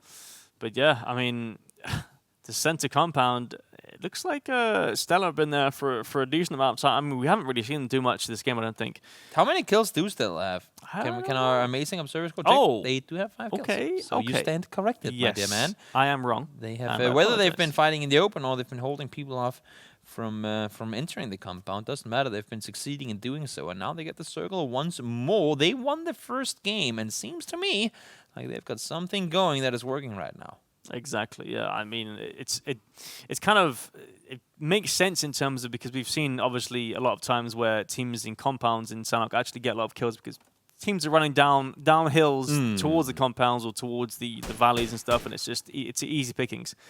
Meanwhile, speaking of compounds, Chin-Jae's in one of these shooting players coming down the hill, so yeah, I'm not wrong on this one. Couldn't have lined it up any better there. Honor, he's gonna find himself down, but he did get the knock on towards Beamy.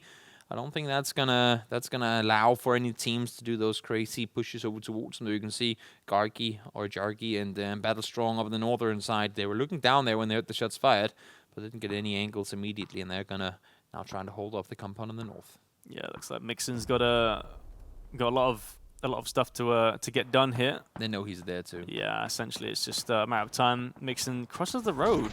Oh, maybe not. Actually, Moleman finds him. That's a steal. Yoink. So, I mean, that's 7 kills so far. Solid stuff from Stella here at the moment. That's a good wrap-up of points for them, guaranteed. Target and Battlestrong now. This is complete opposite to what we've had earlier. We got 4 duos left alive. Very different from what we've seen in the 2 previous games. Yeah, it was tons of solos, right? So, at the moment, I mean, you've got Chin-Jae and his teammate on the south side, Cesarius on the southwest, and then Moleman Beamy in the compound. Yeah. So we'll see. I mean, we'll see where the circle goes. They could go straight west, and then Moleman. It could also go east. Yeah, it could also do that as well. That could also be a thing. And then Moleman and Beamy are still in the compound, and they're good. Now, how do you play this one if you're them, though? Do you want to push out and say we don't want to get trapped? Are you to a point now which you know there's so many eyes on you that you kind of just have to stay put? Well, in terms of Stella? Yeah. What's their plan? Do they try and leave now, knowing that they might get pinned in if they stay inside this whole circle? Or do they try and go out now and try and make sure they don't get pinned at some point? I mean, to be honest with you, like if you move out, you're gonna get caught by Cesarius and his teammate Rakes on the south side. So I think you want to just stay there. And I don't think they know they're there though. True. Oh, now they do because they're shooting. Okay, yeah. But Me got himself a knock. No flush for him though. Battle Strong down to blue. Mr. Caracas, all kinds of trouble, but still alive. Molman not quite hitting his shots there. Managed to get behind the rock there. So has to move again. The circle. You're dead. It's right behind you. It's actually pretty fast, to be fair. So yeah, Caracas goes down. It's holding bathrooms. Two teams left alive. Molman's building is still in, but as far as high ground cover and vision, I would argue that Cesarius and Rex are in somewhat of a better position. As I say that, though, Rex tried to take the run through the open, and Molman, oh, you would have wished that you landed more there. Yeah, 100%. I mean, getting to that compound means that, that building means that there's going to be a whole lot of stalemate going on, but this could be big. Gets the Beamer gets the shot. Cesarius out. That's an interesting angle. I like that. That's a rude angle. How the hell do you predict that? When you're looking around, you look at trees, you look at rocks, you look at windows. You do not look under the house, like through one little plank there to try to get an angle. And look at this. Exactly. Now this should be able to hold. It's going to be the final circle in a second. Rikes, you need to pull off a hero play. It's going to be on Stella to really throw this in order for Rikes to win, and it doesn't happen. Molman holds the spray down. 10-kill win for the guys who already had a win in game number 1. We were saying, oh, they got the win, but they didn't really do much to get it. I mean, 3 kills that win, right? But 10 now. I mean, that's the biggest kill count we've seen. I think this. For sure. For the moment. So and it's honestly going to be hard to top. Yeah, 100%. Yeah. That's. I mean, now they did have the benefit of the compound and the cover. But had it been in the open, that's at least 5 individual teams you've eliminated. Yeah. Could have been solos and more. So that's 5 individual engagements you've had or more where you've survived, and not only survived, but they do it with both players alive. Yeah, that is very hard to do. That's impressive, honestly. For sure, yeah, I mean, obviously with the cover of the compound helps out clearly, but I'm not sure they had that for the whole game. I don't think they did. No, they came in from the south, and they managed to get up there somewhat early, but I think they got pushed by quite a few. And as you could see here, I mean, other than that one when he was trying to run down the hill, they were landing the shots they needed in order to keep people at bay. And that's another thing. I mean, when you look at a compound and you see a guy whiffing all the shots from the house while another team is pushing, you're like, well, we can do the same. But if they keep knocking anyone that goes anywhere close, teams are more like probably saying, you know what, I think we're going to stay away from that building because that's most likely going to get us killed. Yeah, Mon with a pre-fire there to end the game. Solid 20 headshots. Points. Wow. That's actually quite a lot of points compared to I mean, we had a 5-point win. That's the highest. A 5-kill win. Yeah. Last game with Spike there. And not only that, but you talked about consistency in a map like Sanok. They just won 2 out of 3 games. Yeah, I mean, that's solid. That's kind of weird. That is extremely hard to do, and I don't know if they found the magic key, or if maybe they were just lucky. I don't think that was the case because doing these things is extremely hard. But we'll have to wait and see if some of these guys can maybe go back and look at the VOD real quick and see if they can find some Molman magic and see if they can wrap themselves up some more points next game. But that's gonna be after the break, guys. Stick around. We'll be right back.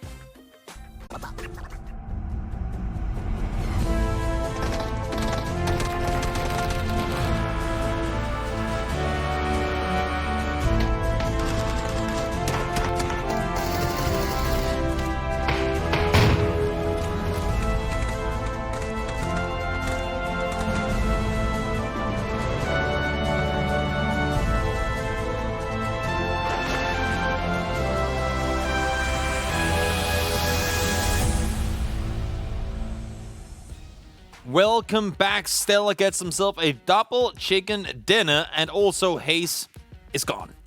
Talha is here, joining me right off the airport. How was your flight? Well, it was great. It was delayed. It was an average plane flight. Yeah. Well, what happened was the plane coming in was delayed, and then when they arrived, the crew had clocked off. So then we had to wait for a new crew. So once they arrived, we got on the plane and we're about to go, and then the pilot goes, "Oh wait, we haven't refueled." So then we have to wait another half an hour. Fortunately, that's never the case. That's never the case in these planes. They always work when they have to. And let's see just exactly how last game worked out. Stella, 10 kills, and to top that off, they also get the 10-point chicken dinner. 20-point game, doubling up the second place team in Unknown Nights. Wow. Yeah, 10 points there for Unknown Knight. So they got the maximum amount of points that you could get if you came first, but they made it up with their kills. 4 kills, but an excellent first 3 games from Stellar. A win in the first one, and now another win in the third with 10 kills. And they even had 5 kills in the game, like game 2, they didn't win. So it's not that there was the slumber game. They got more points than we can see it here. 5 kills, like 5 points, would have been 7th place. So they've stayed within top 10 in all games so far. And I think when we look at the overall leaderboard in just a moment, we'll see them have skyrocketed above, because they were already in first place. And now let's see 38 points down to a 4-way tied second place at 17. Wow. So it's only 3 games. It's only 3 games so far, but these... It's still the same, yeah, though. this consistency from Stellar will really pay off towards the end once we get in towards the last weeks of Wingman. They're 8 kills over anyone. You got 2 teams tied at 10 that's under 18 and is back to Lucid, sitting at 10 kills. They're 8 kills above that. That is very, very, very impressive. I mean, and yes, as you say, we're only very early in, and it's Sanhok, arguably the more chaotic map. So some of these teams that we haven't really seen a lot from, they might go out and completely flourish and dominate on Erangel and Miramar. It's just when you see a map where you think this is supposed to be where no one can be consistent. Of course. And then they can do that. That's very impressive. I mean, there is a level of skill to be as consistent as that. But again, 3 games in, it's a very, very promising start from Stellar. Let's see if they can keep it up, because, you know, sometimes something might just happen. You might not be on form coming into game number 4, 5, or maybe week number 2. But we're back in game number 4, and the players going from south to the north, just a bit towards the west. A little bit of a tilt on the left side there, but should be decent. Seems like Molman and Beamy, they're going down to where they've been all along, and I'm still looking towards bootcamp. Why do we only have 1 team going there? Mythrain and 10,000 Days, they have had the joy of a billion loot just to themselves.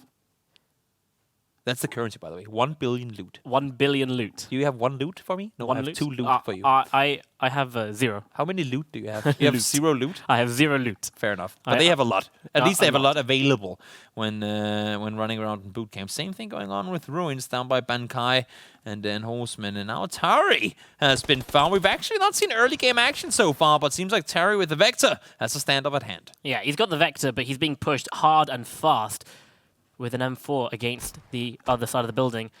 And look at that. Nice and slow play coming in from the member from Dab. But I don't know, the Vector's very powerful at close range. It is. It's scary. It is terrifying. Ooh, but look at the Uzi. Oh, now it's like the SMG warfare. We got the S12Ks coming in. Oh, no! The damage goes out. Ultimate close range warfare. Uzi, Vector, and S12K. And now Swedish goes, "You shall not take down my teammate." And they know, of course, they know that, don't get hit by your own car. That's a good nade. But I mean, he knows that he had 1 teammate knocked, and that might be a point secured. Oh, a headshot coming in, but level 1 prevents the instant kill. But there you go, Swedish. 7 bullets at all he had left. And of course, the loss of a teammate is tough, but he will be able to stay alive and hopefully, despite the circle going east, get himself into a decent position. Yeah, the Vector came out on top there. Unfortunately, that last remaining member had an S12K. He needed to close that gap a bit more if he wanted to hit some stuff. But when you've got a Vector peeking around an angle like that, it's going to be very hard to challenge when your secondary is an M16. But nice early game action. Unfortunately, Swedish is going to be 1 member down. It's a tough loss early on, but then again, I mean, it has been Tari who has been the solo player for their team so far whenever things have gone sideways. So we'll see if Swedish can pick up the I guess the wings and carry their wingman to the end of this game. Oh no, sees 10,000 Days. Doesn't have enough shots though. How do you pronounce their team name? I was looking at this. Is it just Z or is it Z's? Oh, and me and HayZ have 2 different ways. My way is just like zzz, zzz. Yeah, it's like when this sound, like this is what you think when your phone is buzzing. No, it's not that. Apparently, no. Is it sleep by any chance? I mean, I think their counterpart is called Back to Lucid, so that makes sense that they both play on words and the whole sleeping dreams. aspect. But it's not that late, guys. You can't be tired yet. There we go. Like up there in the top. We've got 2 members. Jog. Oh, God. Excellent names. I do love PUBG names. Well, Maro and Masters. They're coming in. They're laying on a bit of aggression. And it looks like those 2 players will have to go towards the water. Here's Beamy and Molman. They've got Mixon. They're not actually. They haven't been spotted. Oh, I think it's Rask saw them. They're flanking around. Or are they? They're running without guns out. That's normally a telling sign that they don't know that there's opponents around. But now they do pick them up. Yep. No, I can't tell whether they've not. seen them or not. I cannot tell whether they know The they're there. direction they're And running. Simpson is up on the hill too, potentially. I mean, they're miles out in the open. And Yeah. Simpson is up the hill. You can see it on your minimap as well. He has an angle down towards Rask and Mixon. And now he's actually shooting at them. Clubber is there to help the Rask. You're in so much trouble. Beamy actually knocks Clubber from across the river there, and he's just helped. Well, Rask actually falls, and he's right out in the open. That's what I'm going to say. If they get spotted, they're in the open. They have no cover. One knock, that is a death. He's not going to get Simpson is revived. nowhere near him. That's another part, right? You can see Beamy looking up. He heard Simpson shoot from above, or at least someone shoot from above. The only thing is, when do they want to cross the river? Because if they start crossing while Simpson is looking at them, that could be them in all kinds of trouble. Beamy does go to the water. In the meantime, Saron does get taken down. Trucky is there to prevent a push towards his compound, and he gets him down. Really dangerous angle because Kleinman is so high up on the high ground, and you've got this corrugated roof that's just blocking Trucky's vision. So he has to full-on face this window. He can't peek it from a tight angle and keep the rest of his body covered. There it goes Vincent. He actually spots Beamy as he makes his way across, lands a couple of shots, but he's running out of time. Clubber, less than a quarter health left on the knock. Of course, it is only the first knock, so you get a little bit of time to work with. But looking at how he's running right now, I don't think the plan is to run back to club at this point. He has to be careful. He's got Godhand and Jakravat coming in. I don't think they've seen him though. Like they've heard the shots fired from the other side. I think that's what they're running towards. They don't know that the sneaky snake and him is running up the hill. Apocalypse under fire once again. They have been in so much trouble early game, and now he goes down. But Lassa is there to retaliate. The teammate gets the revenge in, and Kenshin goes down. Soldado was looking to steal that kill there for a second. Apocalypse. He's not. And Larza actually... I don't think it sees him at all. No, he doesn't see him. But it does land a couple of shots on Soldado and takes him out nice and easily just before he runs into cover. Must be hardful. But right up top, Horseman's running down. He doesn't actually spot Larza. Spots him the last second, but the rest is going to come out and bam, nice and easy. Can't get the second kill though because the knock was by Kenshin a while ago. But he could have picked that up and then got the extra points. Horseman 69. 69, Horseman 69. I think it's just Horseman. That's at least what I'm going to call him. Yeah, of course.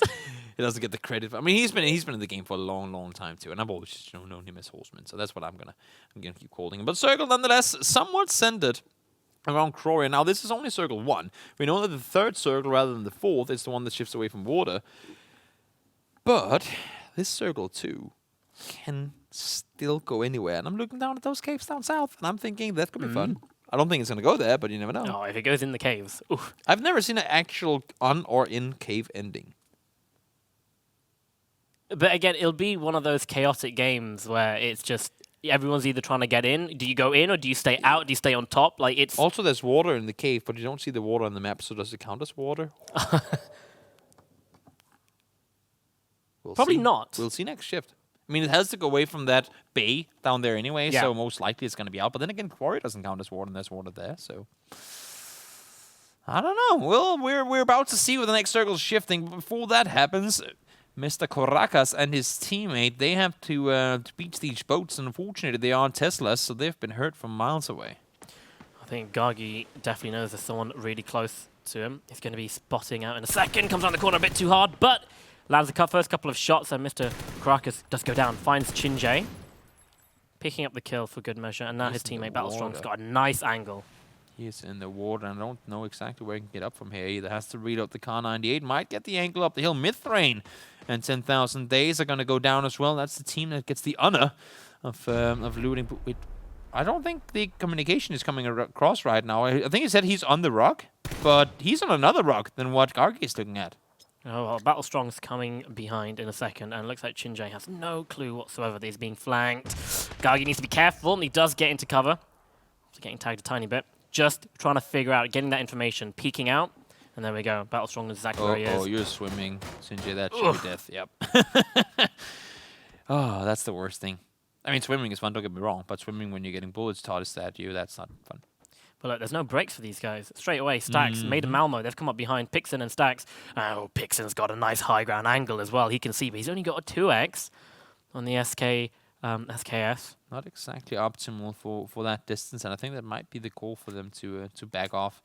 They lost the info. They don't have the direct angle anymore, and MageBane and Ewan, we haven't really seen a whole lot from them, but they do like playing on those edges, and they've heard shots fired in that direction, and I think they're looking around. Oh, yep, you can see damage already applied there. That's MageBane's team shooting down towards him. Now they're gonna get third party too. Yep, that's the story of Sanhok. That's the story of Sanhok. You hear shots, you run, you get wiped team, and then you get wiped from behind. It's kind of bittersweet too, right? I mean, it's kind of deserved that the third party gets third partied, just because. That's just constant I mean, action. it's just fair that you try to shoot us in the back. Well, then these guys are gonna come and shoot you in the back. They're on it. Ewing, he's pushing out. He's actually gonna. Oh, he doesn't spot the head. He might just spot 50 Saint. Looks away at the last I think second. they come in, like the info came in, and then now they heard steps too, looking up at the rock. Or there's a call at least on the rock. There is a call. Ewing, he does get tagged up a tiny bit, but he refires. Gets the spray down onto Tundo. He's very low, 13 HP. He's looking out for Saint. Saint falls really low. The spray comes out. The headshot lands. Saint gets the knock onto Ewing. Low HP. MageBane's low too. Yeah, Nate's gonna come up. Does get the first aid off. Saint, Nate thrown forward. Not gonna be close enough. Nope, not gonna happen. Okay, a bit of breathing room now for MageBane and Saint. Where is he going to throw the nade? Straight from MageBane onto the rock. Does spot him. The corner of his eye. And now the gap's being closed, making it a lot easier. A headshot lands. Saint, insane. Going to go follow up with a nade. But it doesn't matter. The third party. That's the team they were shooting at to begin with as well. It's that a silver lining or what? You shoot at us? Well, why don't you go deal with these guys, then we'll come shoot you in the back of the head after. It really shows that if you're trying to deal with a team, you've got to be fast. Like, if you spend more than like a minute or 2 minutes dealing with them, you are going to get third partied. Really need to be on it, close those gaps, make those pushes. And talking about pushes, Stax does fall. And that was a team that they were trying to third party. It all went in reverse. That's actually extremely nice to see. One team's third party's another, and all of a sudden it goes the complete opposite way around. And that's really fortunate for Garki and Battlestrong, who, well, I mean, initially were the ones who were going to get clustered by multiple teams. Really got to think about your fights, picking them, figure out where you're actually standing, what area you're fighting in. Maybe if Stax and Pixen were in the compound that they are in right now, they might have stood a better chance on all those third parties. There we go. Spike and Noik pushing on. And they have themselves a win so far as well. The second game of the day, they got a 5-kill victory in that one. Now they do have opponents close, but seems to me like they're well aware of their surroundings. So who's that? 1,000. Not quite 10,000. 1,000 Ali. Oh, here we It's go. not there. The snake. Ooh, horseman. Okay. The ultimate flick. That was a 4 HP barrel flick. You don't see those too often. Yeah, Bankai is just like, we good? You good? Yeah. Yeah, we good? Right. Well, that's what HayZ and I was talking about earlier too as well, how you have to kind of play Sanhok, no matter where you're on Sanhok, no matter when it is. You have to play it like a city ending. Like, you have to anticipate there to be an opponent behind every tree. Every corner. Behind every rock. You can never, like, be the whole, let's just do the whole auto run. Let me just stretch for a second. Because that's when that snake comes from behind that rock and shoots you, and you're going to get caught off guard. You have to literally be playing as if you know for a fact there's 6 teams around you all the time. Well, look, Horseman and Bankai, they are playing like there's another player here. And indeed, there is MyFuck. He's standing right behind a tree, gets spotted out, gets tagged up. Only 24, but it's going to be Bankai. That takes him down to less than half. Oh, you don't be on top of that rock there. And Horseman, again, falling very low, but not slow enough to be knocked. HP. Yeah, that's a good performance by him so far. We mentioned him just before, how he's been in the scene for a long time. And, well, showing us that he's indeed worthy of the barrel he's carrying, getting himself a double kill. But, of course, still plenty more kills to be found if they want to win the game. And now Jackrabat, once again, they get a chance to third party on forward, gets the knock on towards Noik, and that leaves Spike all by himself. Mixon holding off to it's Flowey and Lorano from Meet Your Makers. He's got a nice angle on that door, but they haven't pushed in. Yeah, Lara, and he's just staying outside. Beamy and Sinton are on each their side. I'm looking down. I think they both might actually be solo players.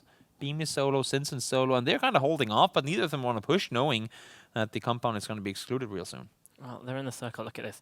Mixon, he has to come out. Going to take a bit of blue damage. Going to wait for a second. Jump out the window and then start running in. Beamy. Oh, he's actually running towards the angle. He might not spot Mixon. He does spot Flow. He knocks him. So I think that blue damage helped him quite a lot there. And now going for the other player from Meet Your Makers. Tags him up. But that silencer, yep, it is silencer, but it's given away his position to Mixon, who is coming just out of the blue. Right behind him. And that's the thing, right? Even though Stella, they're ahead and all, they just never, like, they never play scared. Even though they lose a player, they're just up there. They know the worth of the kills. I mean, this kill, like, the point system is so kill heavy. And that nade, oh, it exploded just behind him. And Vectis, again, SMGs all over the place. Oh my god. That's a third party. Thank you, Dre. He's in the bush. He's complete bush. Yeah. Beamy has no idea where he is. I don't think Simpson wants to shoot because he doesn't know if it's a duo or solo. But hello. Oh, Simpson, you made that one real scary, but you did manage to take down the giant. Fortunately, we see multiple teams now starting to crumble and fall apart. Kill feed is starting to light up.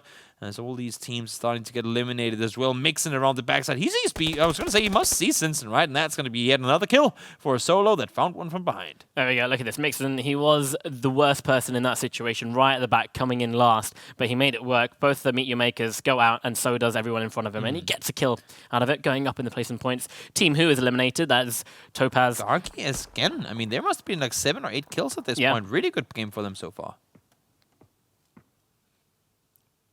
Mara finds 1000 Ali. Was it Sicky Beast? Sick beast. Sick Beast. I don't know. That's what I call him. Sick Beast. He's pretty sicky. In any case, he's gonna get pushed by 2 teams. He is by 2 players. I mean, he's on his lonesome. Of course, we've seen crazy things happen before, and you can never count out these solo players.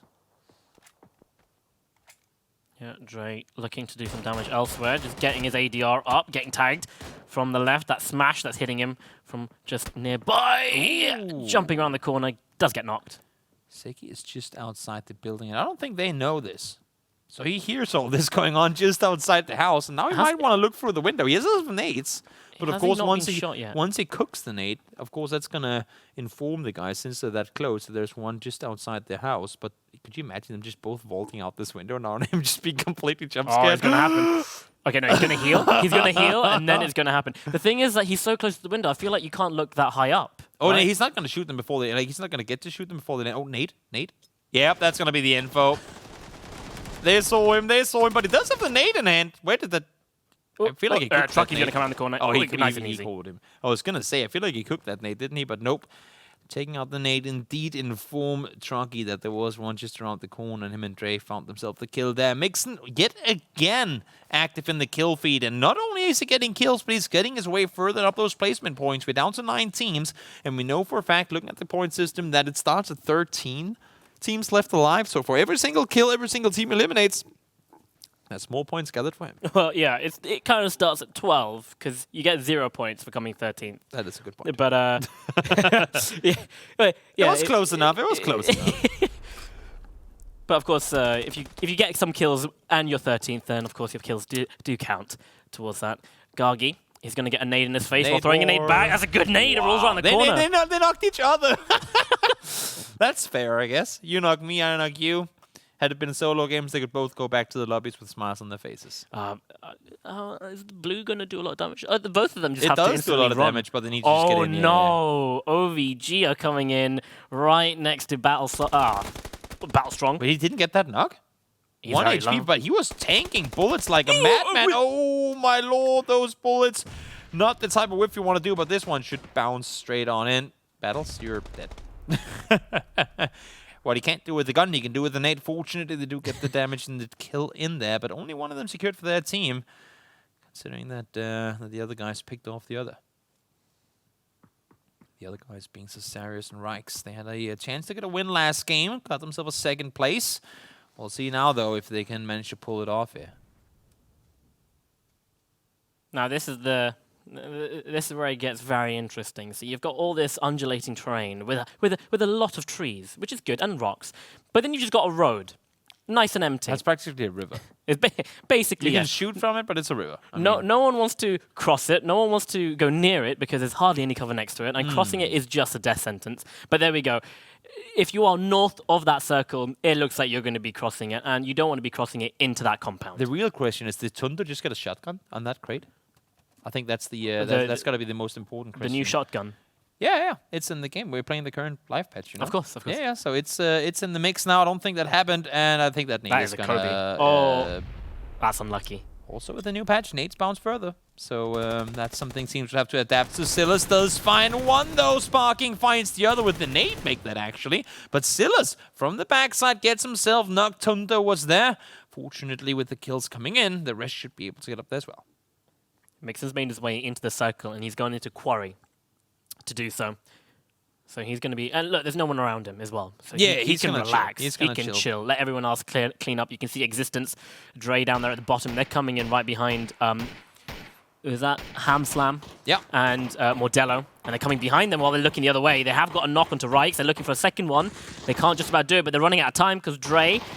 It doesn't matter. Ham Slam's ready. He takes down Trucky. And now it's just down to Dre, who's coming around the mountain. Here she comes. Nope. The Nate comes. The nade comes. Not a whole lot more to do when you get an explosion like that thrown on towards you.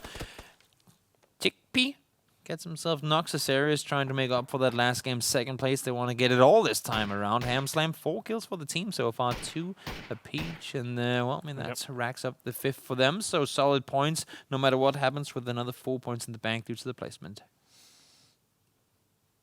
Stealing the kills, getting the points, That's what you got to do. working your way up. 5 teams remaining, only 8 alive. Mixon needs to make his way further into that circle. Yeah. And so do Hamslam and Mordello. But Sparking and Sillers, they're okay for the while. They're okay for a little bit, but it's going to be down to Smash and Rip versus Hamslam and Mordello in this next fight. And And once again, we have more duos left alive than solos. The first 2 game was very, very solo dominant in the end game, but last game, 3 duos left alive, and this time around, it's 3 duos and then 2 solo players. Prodigy probably just going to chill in that shack for the longest time, while Mixon, as we can see, has to make his way forward. I feel like this is a very hard rotation for Hamslam and Mordello to do. Do you go straight for the compound, knowing that there is definitely a duo in there, or do you try and rotate around the circle to make your way in and go towards Prog? I was going to say they might have some room, but Sparking and Silas has the high ground, and they have all the eyes over on the other side. But looking at their position, I mean, they might have to move themselves if this next and final circle goes south. But Sparking with the QPU, complete slaughter. Takes down Ham. That's going to be 5 kills for them so far. Right, insane gun. Very good. It's broken. Yes, I concur. That's what it is. all you need is that and the QBZ, or if you're Sparking, get the other broken gun, the M249, and yeah, just look in the general direction. He's all kinds of set for this late game. Let's put it at that. Oh, just wait till this gap closes. Oh, as long as it doesn't get killed by the blue, Sparking get, oh my lord, oh, one more tick, and all that weaponry would have been gone in waste. And now Prodigy, well, I think he's been found, unfortunately. Silas, hold that angle, kind of out in the open. The other solo gets found too. Prodigy is going to go down. Yes, he is. 7 kills now for the under-18 gang. Now it's coming down the hill, and that nice and easy for under 18. Yeah. Cleaning it up. It's No, always M249 like being this. used, Other than the last game, all these endings have been like, oh, we're building up. Okay, and it's over. Okay. The game is over. But nonetheless, 9-kill game. We really praised the Moment and Beamy team with a 10-kill victory last game, and 9 kills equally difficult to reach. They were fragging out hard. Up close, from a distance, didn't matter. They were all over the place. Of course, Sparking, there were 7 kills on his teammate, who only had 2. But still, 9, not quite 10, but still very good, especially to get... I don't think they're going to be complaining. No, they're not. You're not going to be complaining. When you got a win and then the extra 9 points on top of that, that is going to close that gap or build a gap further to the rest of the midfield teams. Yeah. And also, I think one of the things that allowed for them to do as well as they didn't lose a player early. That's kind of been their struggle. We talked about even before the games how much talent there is in that duo. And they were just unfortunate that either early game Sparking would die because they engaged a team, or Silas would die. I think this time around they played with a little more patience. Like they didn't just full YOLO around and try to find all the kills they could. But they played it smart, waited till a little later in the game to go like kind of hunt fragging, and then, well, I mean, clearly worked out 9 kills and a win. Well, I mean, it's called Wingman for a reason. Yeah. You need You need your Maverick to Iceman, right? Goose. Is it Goose? Yeah. No, the Top Gun. Iceman is the bad guy, right? Is he? Top Yeah. Gun. I haven't seen Top Gun in ages. You haven't seen Top Gun? I think I watched it when I was like 4. What? I can't remember. What? It. What? Oh, it's Maverick and Iceman, no? But Iceman is the bad guy. Goose is his friend who died. Okay, no spoilers. He dies. Okay, well, dead. look, basically, you need your wingman throughout the whole game There you to go. do well. That's what I'm saying. And with that amazing quote from Talha right there, we'll throw to a break. One more game of Europe left when we come back, and all of NA and SA coming up after.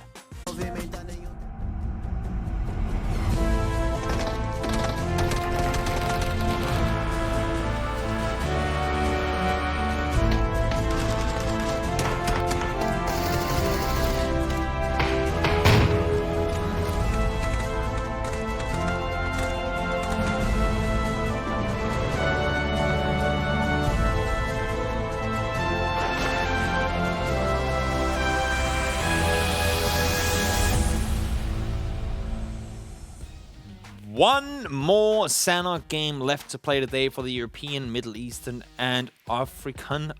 African? That's now a Africa. Afrikaans is the language. Afrikaans. Oh yeah, that's what it was. But nonetheless, one more game left to play for the gang on the battlefield right now, and it's been interesting so far. I think for Sanok, I mean, we can talk, on Miramar there are these tendencies, and on Erangel teams tend to do this and that. On Sanok, it's, I mean, for me, also because it's so new and competitive. Yeah. Now we've had it more in duos Of course. than what we have seen in squads.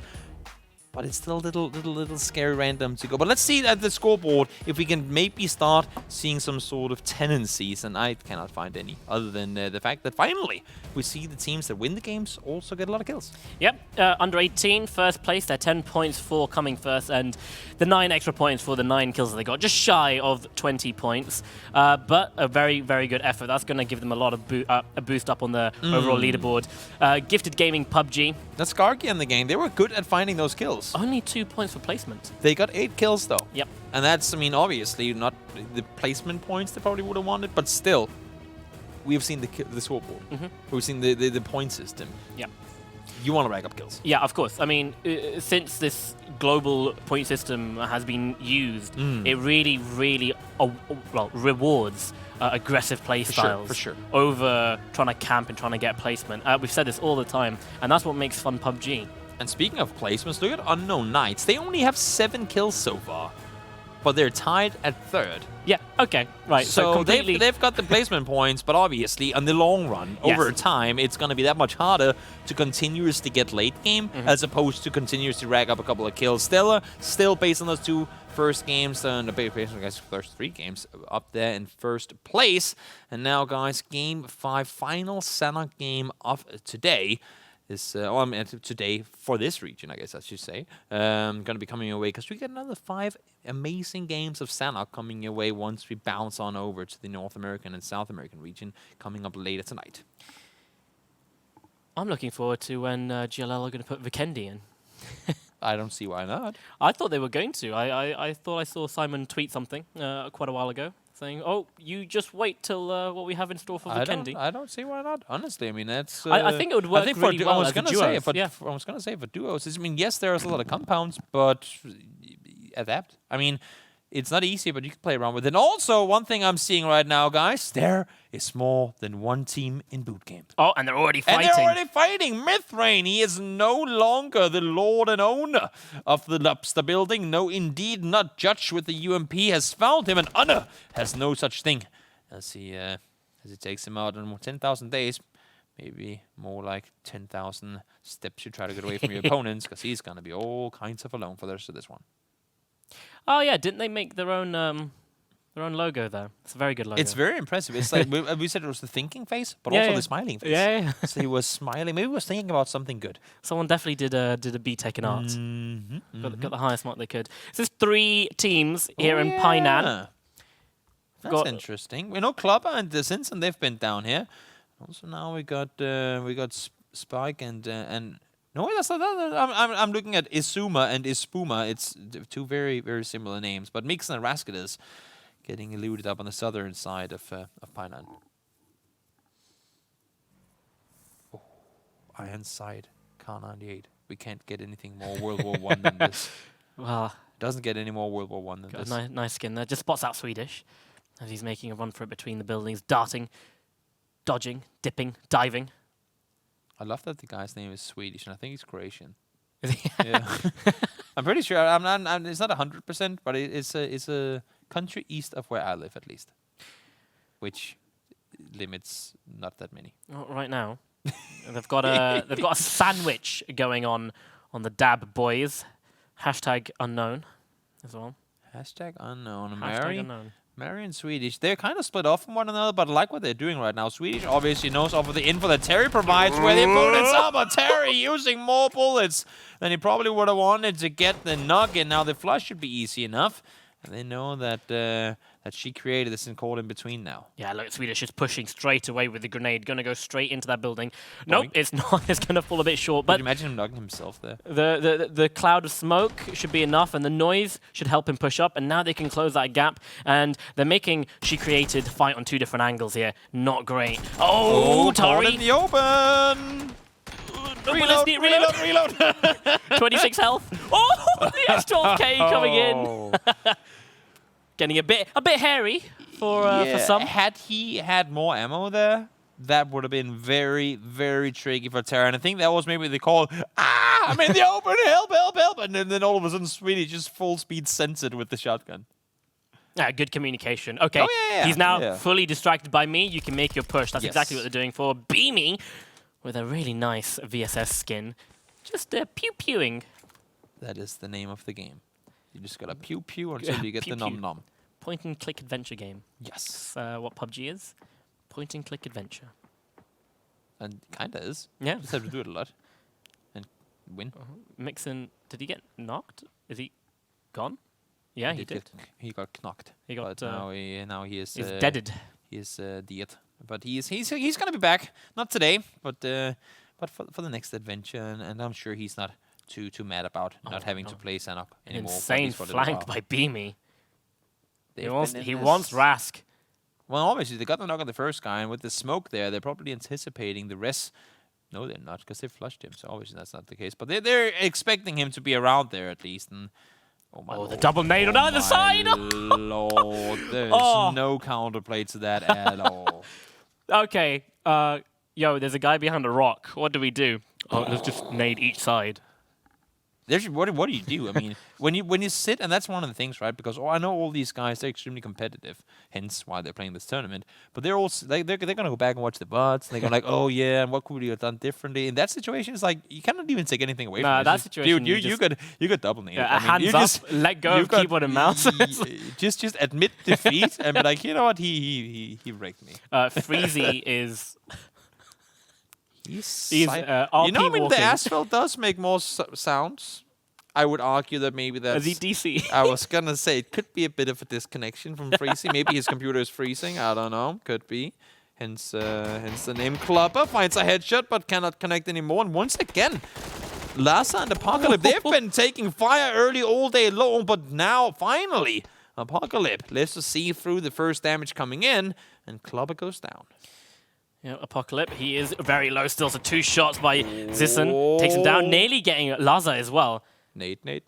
Molo. Throw. One Boom, nade. boom. Laza's going to move out of the way. I feel like he knows the nade is coming, anticipating it, picks up another molly. He can block off any sort of pathways with these 2 mollies, and he does. Gets tagged up, 15 HP, gets behind a rock.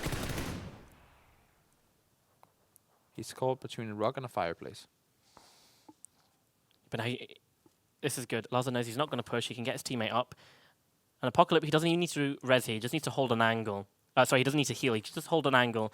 And I think Zizan knows that it's going to be 2 versus 1 at this point. But he's a bit stuck. He's going to try and retreat. Ooh. He needs the help now from Fark and Sen. They're coming over the top. And maybe, just maybe, if he's lucky, they'll third party. But seems like they've got their eyes down towards him as well. Now 50 Saint coming over the top. Gargia last game had all kinds of success in shooting. But this time around, not working out in Battle Strong. Needs to get the hell out of Dutch because all of a sudden he's in a 1v2. Just a lot of the bullets going into the That wooden hits step anything? there. I was gonna say. That'll be the most RNG throw in the universe. I mean, yeah, if that was real life, the shrapnel would at least still travel pretty far. Maybe. But But they were wearing helmet and it came from above, so you know. Of course. Yeah. Well, is it raining? It's a bit hot. And doink. Very hard. It's raining metal. New circle is going to pop real soon, of course. This is circle 1, so we don't know for sure where it's going to go. But it's pretty, if not guaranteed already, then someone close to it that it's indeed going to go to the eastern island. It is going to travel north, and yes, we are indeed making our way over towards where the grass is green and the girls are pretty. Take me down to where Molman is going to get a kill here. Is he? No. Yes. There we go. He gets a knock. Zen does fall. My Fox just round the corner on the other side of the hill. There we go. Beaming picks it up. Confirms it.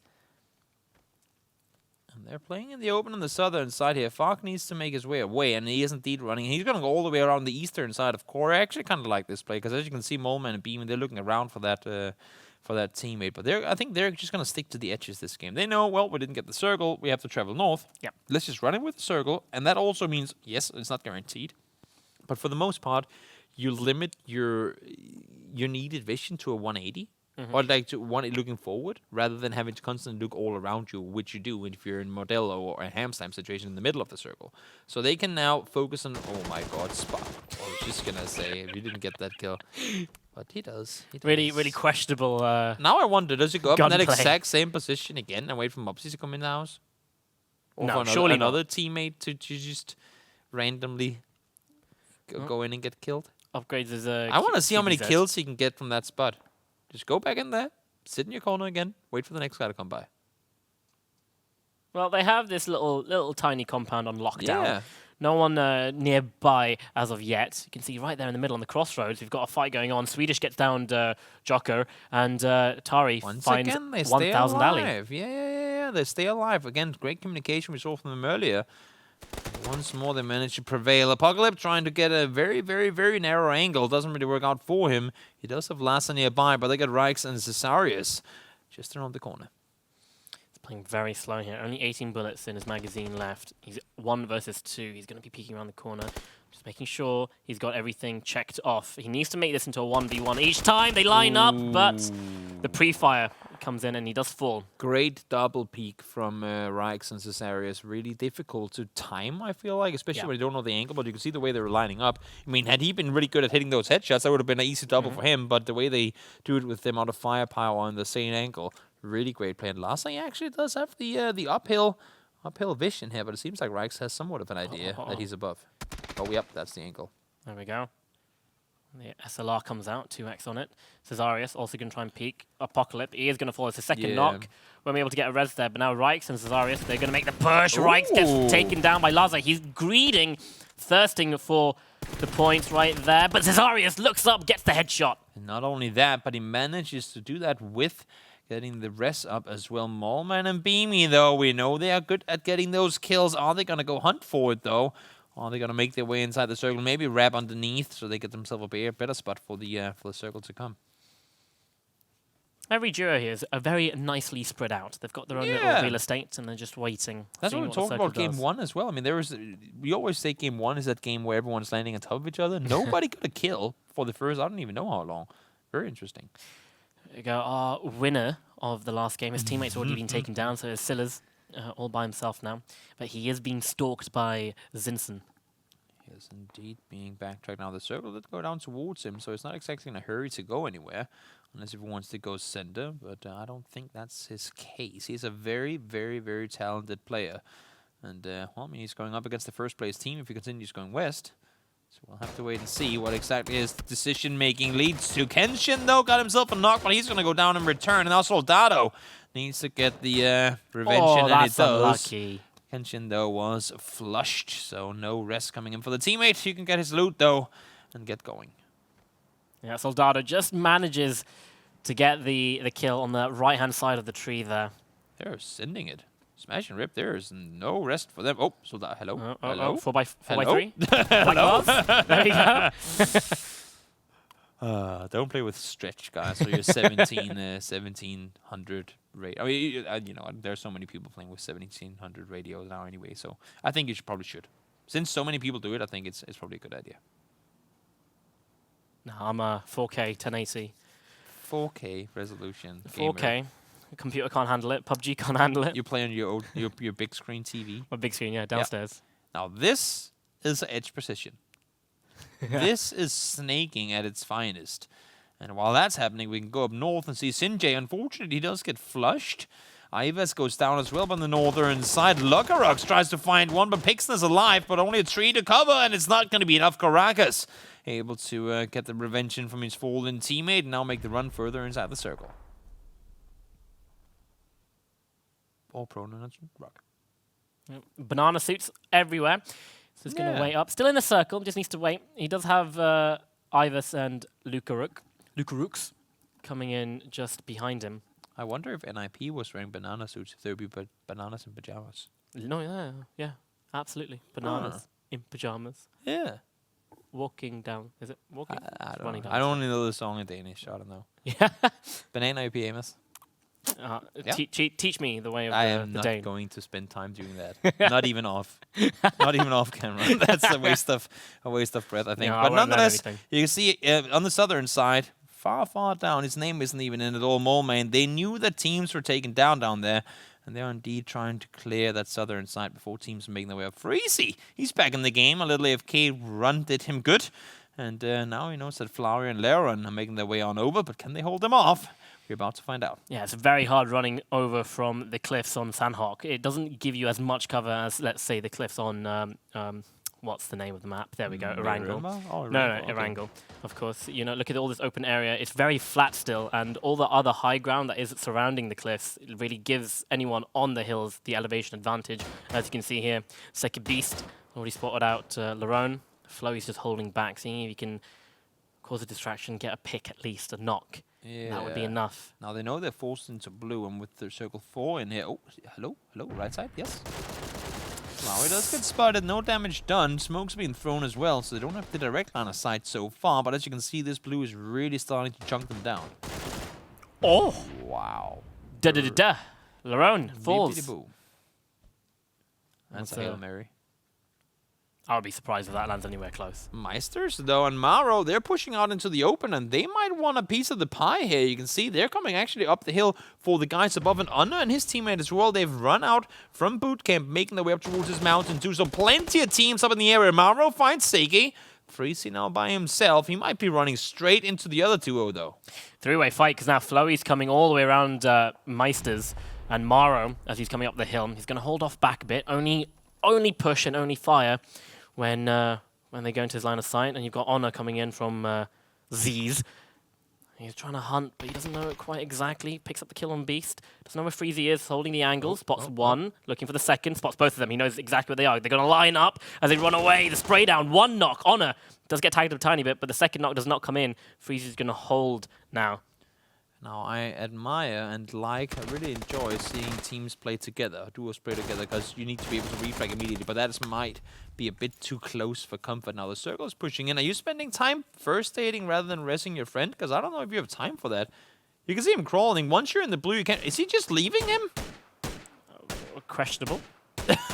Questionable. You have Wingman, the time to by rest. the way, guys, the tournament is called Wingman, not Wing Baylor. Just leaves him to die. It's fine. We've got the blue on our back. We've got a rock, and we had all the cover and time to get the rest up. Has he actually left him? I mean, it's phase 4, so you can't rest in the blue. You can't get a first aid off before the phase 4 damage will get you knocked again. Now he died. Judge went down. Oh wow. Okay. Completely bailed. And his name was Honor. All right, Moment gets tagged up 15 HP. So much going against that. But yeah, let's go back to the game. Moment. Far greater honor in sacrificing Maybe he's looking someone. for honor, because that was clearly not that much of an honorable play. In any case, Moleman and Beamy, they knew they had damage done. Now they're pushing further forward towards the winners of game number 2. Spike and Nori, they know they're down here somewhere. Find some healing. That's a great angle from Beamy. They know there's one more round nearby. But they haven't found the last player just yet. Oh, no, Moleman. You don't start focusing on opponents far off.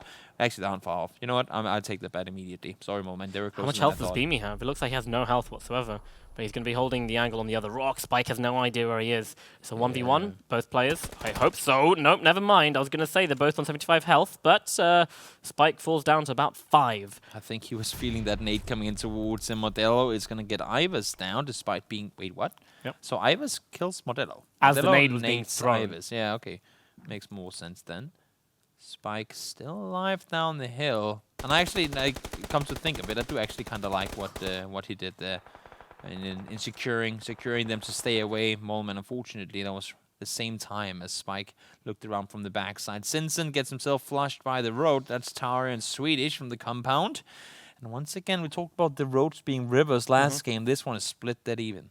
I mean, it's okay, like, where Swedish and Tari are, you have the compounds, you have the buildings that you can quickly charge to, and you've got that solid cover that you know that, you can make that dive across the road and be safe on the other side of it. Ooh. Zeron landing a nice headshot onto Beamy. He's going to be out of combat for a second while he has to res. I like the repositioning. In the meantime, he can get his teammate around. And once again, headshot once more. Great positioning, great shooting. Mara and Meister gone down too, so that's going to be them eliminated. Flowery secures himself a double, and now Ewan from North, solo player, needs to make his way forward. Spots the sneaky snake, and the team is eliminated. Excellent solo plays coming out by many of the single alive players, not relying on their wingmans any longer. You've got Ewing and Flurry. Yeah, wingmen. Flurry's on the other side of the rock, so he's going to be safe from Ewing at the moment. Both of these guys can make their way into the next circle. Battle Strong, another solo, just off there to the east of Ewing. North of the road, it's just 3 solos. Then we have a solo on the west in Unna, or the man in search of such. And then we have 3 duos on the south, and they just got the circle. Well, that's I'm not expecting any of these 3 players that are currently north to be able to get inside the circle. Anna might on the west side, but you can see Kleinerman and Sharon, they're looking down towards him. And Ewan, he might be running straight into that fight too. There are 2 crates in the circle. I think Kleinman and Zeron. I don't think anyone's going to go for it. They are bait crates. I mean, yeah. There could be a shotgun in one of them, you never know. They're coming in. Oh, look at this Kleinman. If he doesn't look the right way, Honor, he does spot him out. Drops Kleinman to 50 HP. Is coming up. The nade in hand. One shot does do a bit of damage, but Kleinman's going to do the right play, back off a bit and wait for his teammate. But now Zeron's being tagged up from somewhere else. It's Ewing from the other side of the road, and now Ewing's being third-partied, and he gets eliminated by Tari. There's so much open field to run through, and I like the way that Anna is playing this one, actually. Shoot a couple of times, push forward. You know you need to get inside the circle. You cannot flank around in the open, but now he might get caught up with a flash in hand. Circle is pushing in. He's forced to move forward, and Kleineman finds him. That's going to be him down, and Containers with the 3rd kill of the game. 4 teams remaining. Only 7 alive, so that's 3 duos by the looks of it, and 1 solo. Correct. Maths. You just time the amount of teams alive with 2 and subtract the players alive, and then you got the amount of solos. Yeah, Tari making a dash across the road, does get spotted out. Oh, that is open, Tari, and that has to get punished somehow. Unfortunately, though, for Kleineman, not able to connect the shots needed. Well, Tari does get the knock and the kill. Actually, just straight up kill onto Battle Strong, and a crate comes into Swedish's favor. So a nice level 3 gear going into the closing parts of the game. A nice bit of hard cover. That's a shotgun! That's a shotgun! Ah, there we go. Go to Swedish. We need to get Swedish PO, and he's no, he's 1 HP. Use the shotgun, Swedish!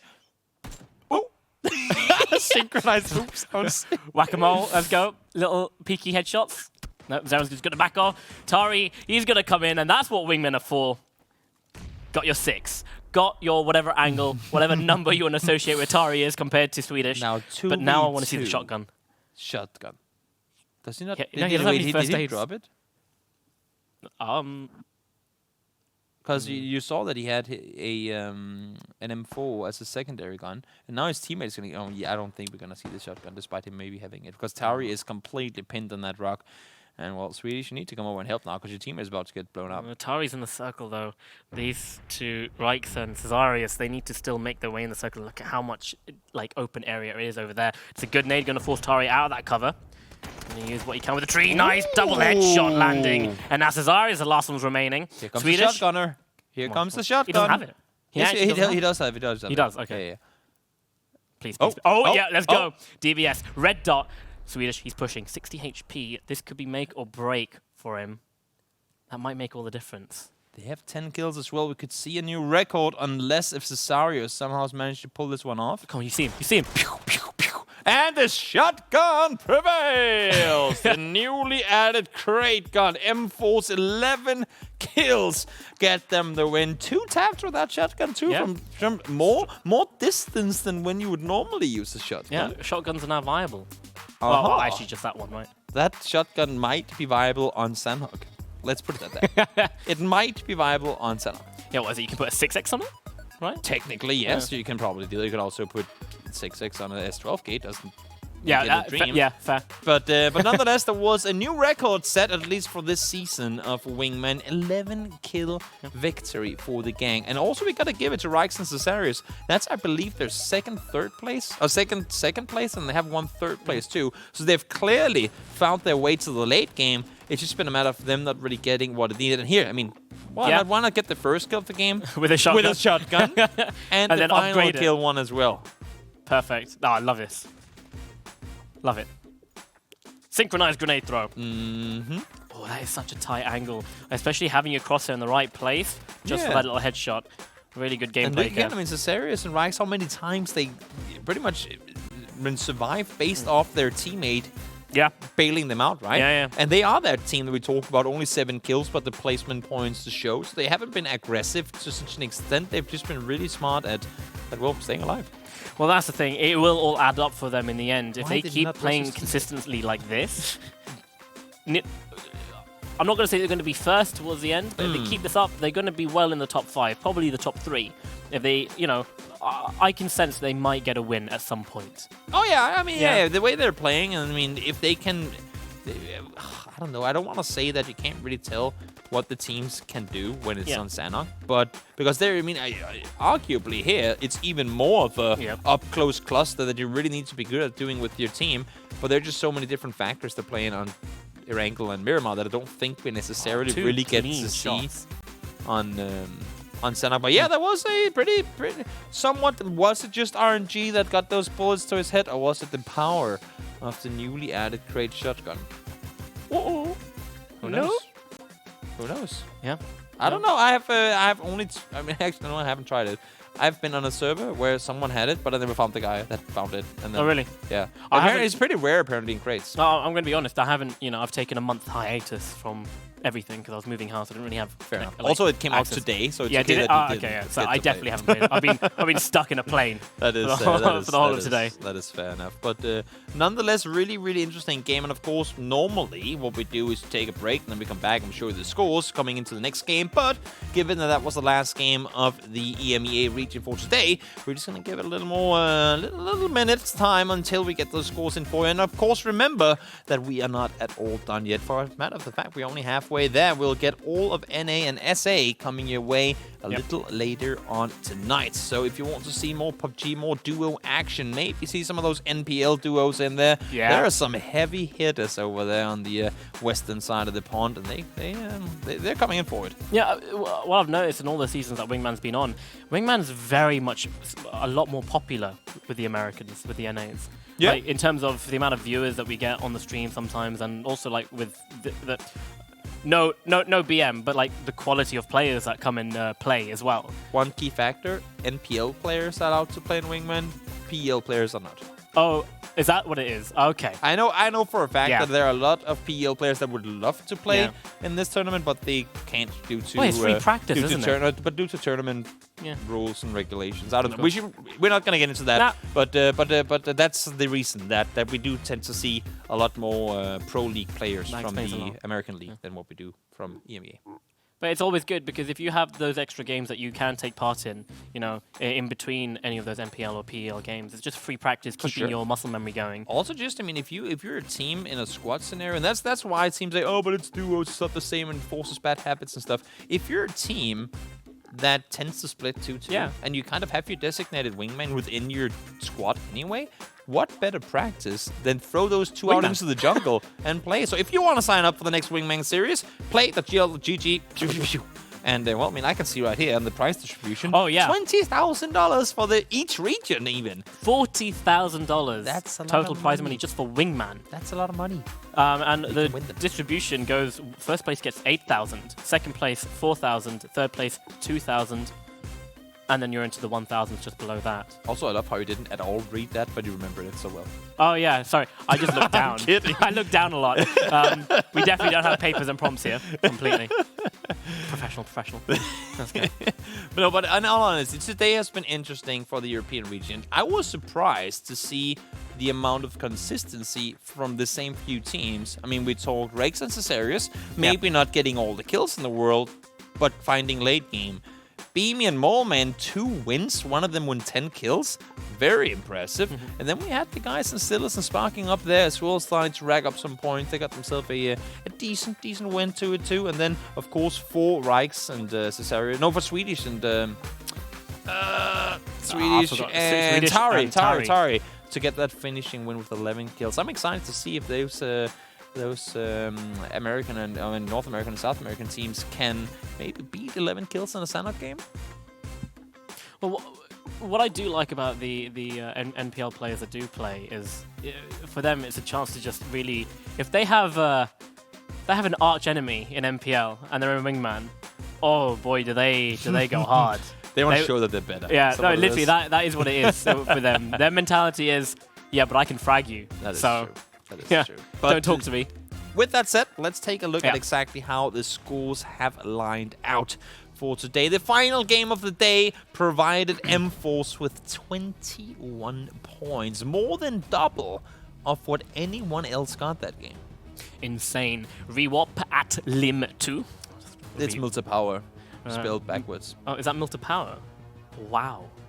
Oh, okay. Today I learned. Yeah. Rewop at Lim.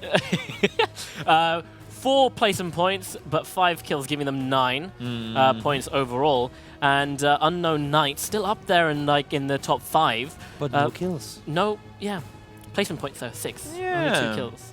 So they're continuing their stride of placement points over kills, and I think we'll see that here as well. They do stay in 4th, but look at that, just 9 kills. And they're up. Okay, so wait, they go all the way. If we skip 11th, we go all the way down to 13th before we find a counterpart that does not have double-digit kills yet. And they're sitting in 4th. They have really, really mastered late game, and they keep in mind they don't have a win yet.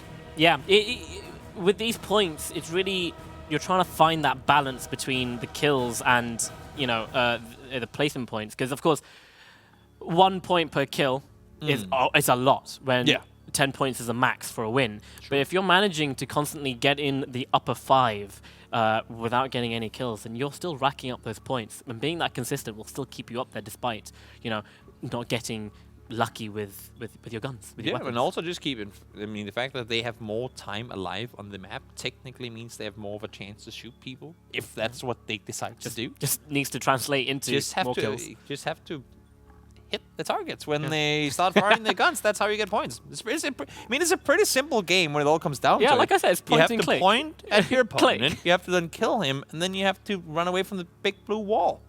And you can win a part of $20,000. I mean, what's that like? I would do that as my day job. I would do that. I wouldn't complain about that at all. Yeah, I mean, in all honesty, and of course, it is way more complicated than that, and especially in duos. Because HayZ and I was talking about that too, and Sanok. We saw it too. Was it Horseman who had that insane just flake around reaction? I mean, reaction time. It's just not something you can go out and teach a guy in a day. It's insane how like their reaction time and spray downs are. And you said Horseman's been playing the game for a very long time, and you can probably see from the start, and you can see that, and especially on a game like PUBG and Sandhawk, where the foliage is so dense. There's a lot of grass, big grass, bushes, and trees. It's very hard. I find it very hard on all maps, in all honesty, to spot players, and I get flamed out. You're blind. But, you know, just knowing, looking at, hearing the sound cue, oh, he's shooting from there, just a flick, bam, dead. Yeah.